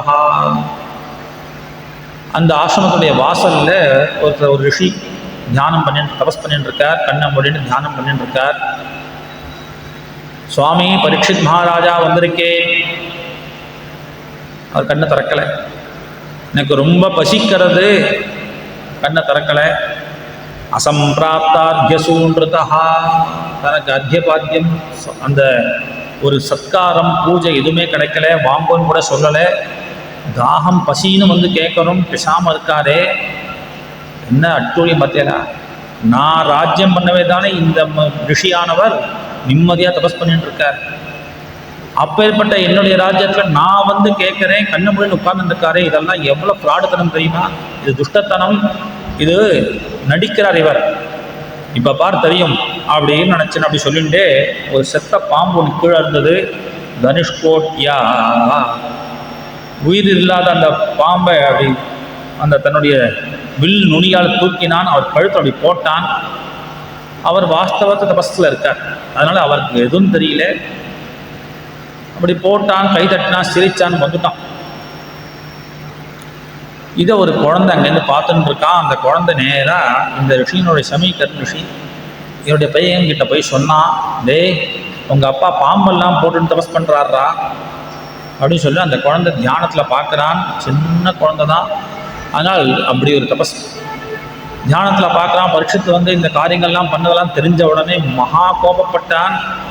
என்ன இது, எந்த ராஜாக்கள் எல்லாரையும் காப்பாற்றணுமோ அவளே தர்மத்தை மீறலாமா? இதி லங்கித மரியாதம் ரட்சக சப்தமேஹனி, தன்னுடைய எல்லையை தன்னுடைய மரியாதையை மீறினவனாக இருக்கக்கூடிய அந்த அரசனை பரீட்சித் மகாராஜாவை இன்றிலிருந்து 7வது நாள் தட்சகன் தீண்ட கடவது சபிச்சுட்டு ஓடி வரான். குழந்தை ஆசிரமத்துக்கு ஓடி வந்து அப்பா கிட்ட வந்து அழறான். அவனுடைய அந்த சத்தத்தை கேட்டு மெல்ல கண் திறந்தார். உண்மையிலேசன கைஹி நேத்ரே, அப்படி கண்ணை திறந்தா தன்னுடைய மேலே ஏதோ பாம்பு கிடக்கு. எடுத்து போட்டார், ஒன்றும் கவலைப்படல, எடுத்து போட்டார். அப்பா எதுக்குப்பா நீ அழுதுன்னு இருக்கே குழந்தை, யாருக்காவது ஏதாவது பண்ணக்கூடாத காரியத்தை பண்ணிட்டியா? கேனவாத்தே அபகிருத்தம், ஏதாவது அபசாரம் பண்ணிட்டியா? ஏதாவது தப்பாக நடந்துட்டியா?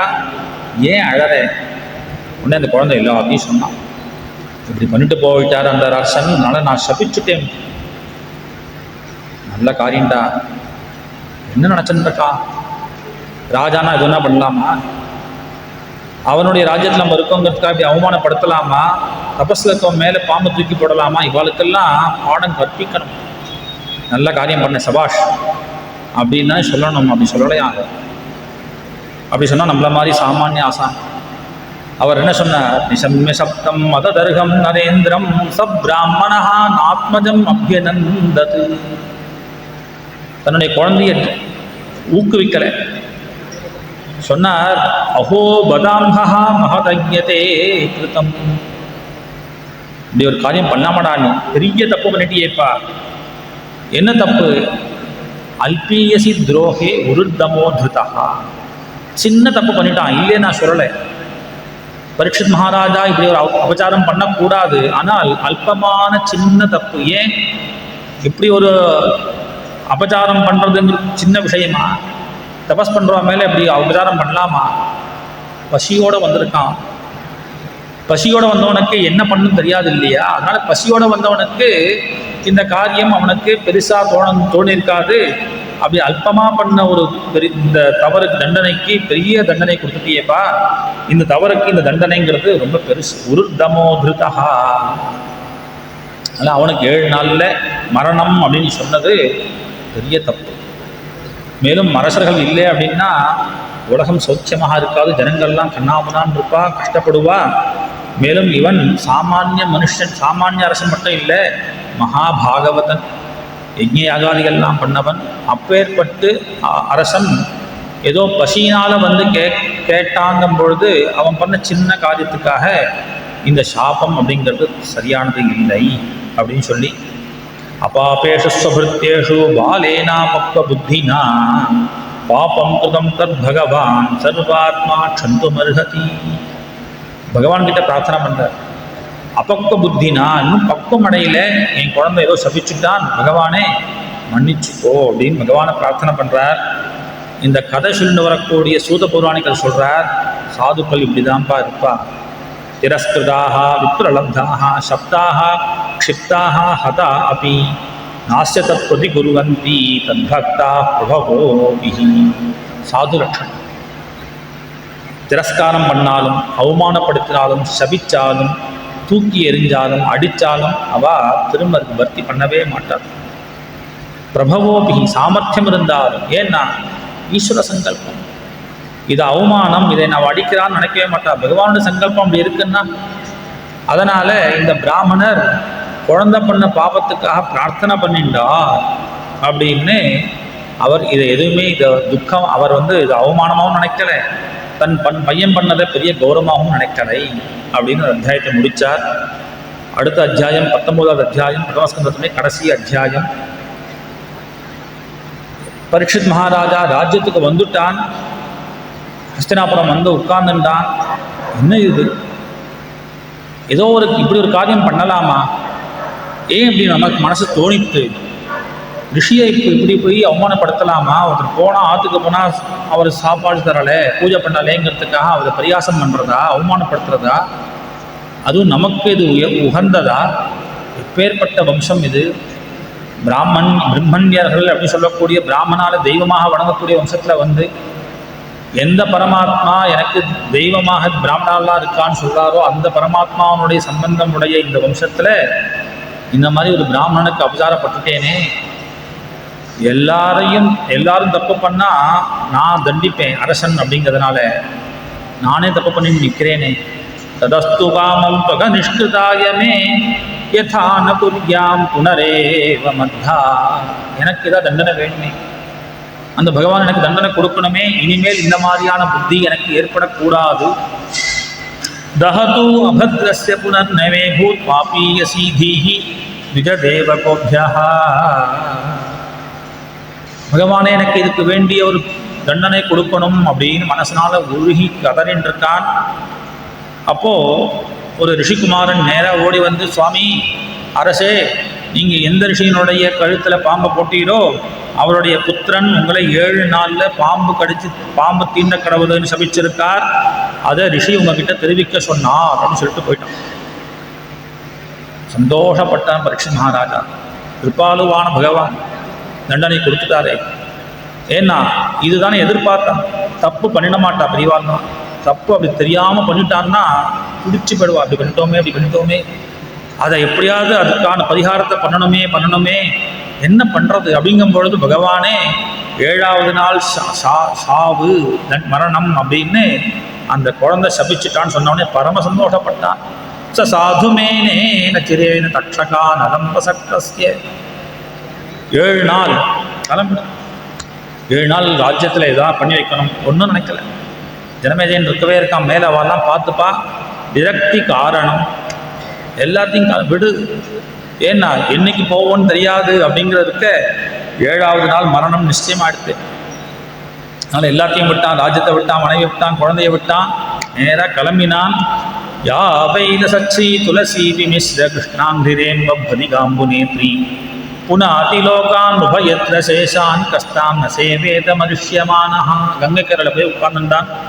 எந்த கங்கையை எல்லாரும் ஆசிரிச்சிருக்காளோ, பரமேஸ்வரன் தலையிலேயே வச்சுருக்கானோ, எல்லா ரிஷிகளும் கங்கா ஸ்நானத்தை ஆசைப்படுவாரே, அப்பேற்பட்ட கங்கையினுடைய கரையில் மரிக்கக்கூடியவனாக 7வது நாள் மரணத்தை அடையக்கூடியவனாக இந்த பரீட்சித் மகாராஜா ராஜோபவேஷம் அப்படிங்கிற ஒரு எண்ணத்தோட வழக்க தர்பையை போட்டு உட்கார்ந்து இனி இங்கேயே அமர்ந்து உயிரை தியாகம் பண்ணுறது அப்படின்னு சங்கல்பம் பண்ணி உட்கார்ந்துட்டான். பரீட்சித் மகாராஜா கங்கைக்கரைக்கு போய் உட்கார்ந்தான்னு தெரிஞ்சதோ இல்லையோ, இந்த விஷயம் எல்லா காதலையும் விட தத்ரோபஜக்முஹோ புவனம் குணானாக மகானுபாவாக முனய சசிஷ்யாக ராயேன தீர்த்தாபிகமாபதேசைஹி ஸ்வயம் ஹி தீர்த்தானி புனந்தி சந்தஹா. எல்லா ரிஷிகளும் வந்துட்டார். உபஜக்முஹு புவனம் புனானாக, உலகத்தையே பவித்திரமாக்கக்கூடிய ஒரு லிஸ்ட்டு கொடுக்குற. அத்ரிஹி வசிஷ்டா சவணஹா எல்லா பேரையும் சொல்கிறார். அத்ரில் சாட்சாத் வியாசரே துவைபாயனா பகவான் நாரதஸ்ச. வியாசர்லேருந்து ஆரம்பிச்சு நாரதர் எல்லா ரிஷிகளும் அங்கே வந்திருக்காங்க. இப்படி எல்லாரும் அந்த பரீட்சித்து எந்த கங்கை கரையில் உட்கார்ந்துருக்கானோ அங்கே வந்து உட்கார எல்லாருக்கும் நமஸ்காரம் பண்ணான் பரீட்சித் மகாராஜா. எல்லாருக்கையும் பிரார்த்தனை பண்ணிக்கிறான். சுவாமி, எனக்கு நான் நினச்சிட்டேன், ஒரு ரிஷிக்கு சபிச்சுட்டோம், ஒரு ரிஷியை அவமானப்படுத்திட்டோமே, இப்படி பண்ணிட்டோமேன்னு ரொம்ப வருத்தப்பட்டேன். இத்தனை ரிஷிகள் வந்திருக்கேலே, அதனால் பகவான் சந்தோஷப்பட்டான் தோன்றது, கிருஷ்ணன் என்னுடைய விஷயத்தில் சந்தோஷப்படுறான்னு நினைக்கிறேன். உங்கள் எல்லாருக்கும் நமஸ்காரம். எனக்கு நீங்கள் எல்லாரும் உபதேசம் பண்ணணும். என்ன உபதேசம் பண்ணணும்? ததஸ்டவஹா பிருச்சமம் விபிருச்சே. கேட்க தகுந்தவங்க கிட்ட, ஏன்னா எல்லாரும் வந்திருக்கக்கூடிய எல்லாரும் மகான்கள், ஒவ்வொருத்தரும் ஒவ்வொரு சாஸ்திரத்தை எழுதினவர். வியாசர் பிரம்மசூத்திரங்களை எழுதினவர், ஜெய்மினி மீமாம்சா சாஸ்திரத்தை எழுதினவர், பதஞ்சலி யோகசூத்திரங்களை எழுதினவர். இப்படி ஒவ்வொருத்தரும் ஒவ்வொரு விஷயங்களில் எல்லோரும் ரிஷிகளாச்சே. அதனால் உங்ககிட்ட கேட்குறேன், என்னது? சர்வாத்மனா மிரியமானேஷ்ச கிருத்தியம் சுத்தம் ச தத்ர ஆமிருஷத அபியுக்தாக. மரிக்கக்கூடியவன், மரணத்தை அடையக்கூடிய மனிதன் என்ன செய்யணும்? சர்வாத்மனா கிருத்தியம், அவன் செய்ய வேண்டிய காரியம், எதை செஞ்சால் அவனுக்கு மோட்சம் கிடைக்குமோ அந்த உபாயத்தை நீங்கள் எல்லாம், சுலபமான உபாயத்தை நீங்கள் எல்லாம் விமர்சனம் பண்ணி ஆலோசனை பண்ணி சொல்லுங்கோ. அப்படிங்கும்பொழுது எல்லாரும் யோசிச்சுன்னு இருக்காங்க, என்ன சொல்கிறது? சுலபமான உபாயம். ஒவ்வொருத்தருக்கும் மதபேதம். அவர் சொல்கிறார், யாகங்கள்லாம் பண்ணாதான் அவனுக்கு சௌக்கியம். ஜெய்மினி சொன்னார், இல்லை அஷ்டாங்க யோகம் பண்ணாதான் ஒருத்தன் மோட்சத்தை அடைய முடியும். பதஞ்சலி சொல்கிறார், இல்லை ஞானத்தினால தான் மோட்சம். இப்படி ஒவ்வொருத்தரும் ஒவ்வொன்றத்தினாலும் இப்படி பேசிக்கிட்டே இருக்கா. தீர்மானமே ஆகலை. பரீட்சித் மகாராஜாவுக்கு 7 நாள் தான் டைம் இருக்குது. இவா அவாவா சித்தாந்தம். அதனால் அவள் தீர்மானமாகாமல் இருக்கும்பொழுது தத்ரா அபவத் பகவான் வியாசபுத்திரஹ எதிரிச்சையாகா மடமானோனபேட்சஹ அலட்சியலிங்கோ நிஜலாபதுஷ்டஹ விருதஸ்ச பாலைஹி அவதூதவேஷஹ. தத்ரா அபவத் பகவான் வியாசபுத்திரஹ, சாட்சாத் வியாசருடைய குழந்தையா இருக்கக்கூடிய சுகபிரம்ம ரிஷி அங்கே ஆவிர்பவிச்சார். அலட்சலிங்கா, யாருன்னு ஏன்னா பார்க்கவே முடியாது. அவர் அப்படியே சஞ்சாரம் பண்ணிட்டு இருப்பார். அப்பேற்பட்ட அந்த சுகபிரம்ம ரிஷி நிஜ லாப துஷ்டா, இன்னொருத்தரால் அவருக்கு ஆக வேண்டிய விஷயம் எதுவுமே கிடையாது. எதிர்ச்சையாக மடமான இப்படி போயிட்டே இருப்பார்.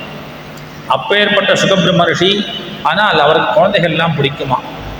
அதனால் விருதஸ்ச பாலைஹி அவதூத வேஷா, மகான்கள்லாம் பார்த்தா அப்படிதான் இருப்பார். ரொம்ப பெரிய பெரிய ஞானியாக இருப்பார். ஆனால் குழந்தைகள்கிட்ட ரொம்ப பிரியமாக இருப்பார்.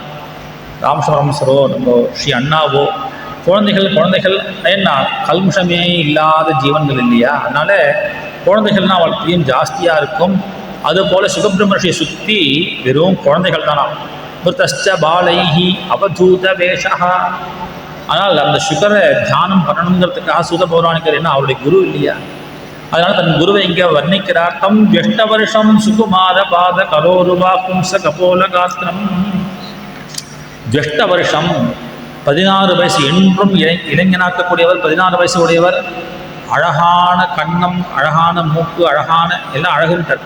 சாருவாயத அக்ஷ உன்னச துல்லிய கர்ண சுப்ருவானனம்.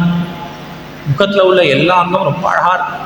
கம்பு சுஜாத கண்டம், அப்படியே சங்கம் மாதிரியான கழுத்து, அந்த 3 கோடுகள். நிகூட சத்ரும், இந்த இந்த எலும்பு இருக்கே அதுக்கு ஜத்ருன்னு பேர். அந்த கழுத்துக்கு எலும்பு தெரியாமல் இருக்கான், புஷ்டியாக இருக்காராம். நிகூட ஜத்ரும் பிருதுதுங்க வக்ஷசம், நல்ல விஸ்தாரமான மார்பு. ஆவர்த்தனாபிம், அழகான நாபி பிரதேசம். அதில் 3 கோடுகள் அந்த வயத்து தொப்பையில். வலிவல்கு உதரம் ச, அழகான 3 ரேக்கை ஓடுறது. திகம்பரம், வஸ்திரமே இல்லாமல் திக்கையே அம்பரமாக உடையதாக இருக்கார். வக்திர விகீர்ண கேசம், முகம் முழுக்க அப்படியே அந்த கேசங்கள்லாம் அப்படியே வருடிஞ்சு நிற்கிறது. பிரலம்ப பாகும், தீர்க்கமான பாகு கொண்டவராக இருக்கார். சொமரோத்தமாபம், இந்திரன் மாதிரி பிரகாசிக்கிறார், ஜொலிக்கிறார். ஷியாமம் சதா பீச்சிய வயோங்கலக்ஷ்மியா ஸ்திரீனாம் மனோக்யம் ருஜிரஸ்மிதேன, பார்க்கக்கூடிய ஸ்திரீகளுக்கெல்லாம் அப்படியே இவரை பிடிச்சி வச்சுக்கணும்னு ஆசையாக இருக்குது. அப்பேற்பட்ட அழகு, அப்பேற்பட்ட சுகபிரம்ம ரிஷி வந்து ஆவிர்பவிச்சார். இது வரைக்கும் பார்த்தது கிடையாது பரீட்சித் மகாராஜா, யாருன்னு தெரியல. ஆனால் இவர் எல்லாரை விட உயர்ந்தவர்னு புரிஞ்சுட்டான். எப்படி புரிஞ்சுட்டான்? அங்கே இருக்கக்கூடிய மற்ற ரிஷிகள்லாம் எழுந்துட்டாலாம். பிரத்யுத்திதாஸ்தே முனையா சுவாசனேபியா, எப்பேற்பட்ட திடாபுடா ரிஷி.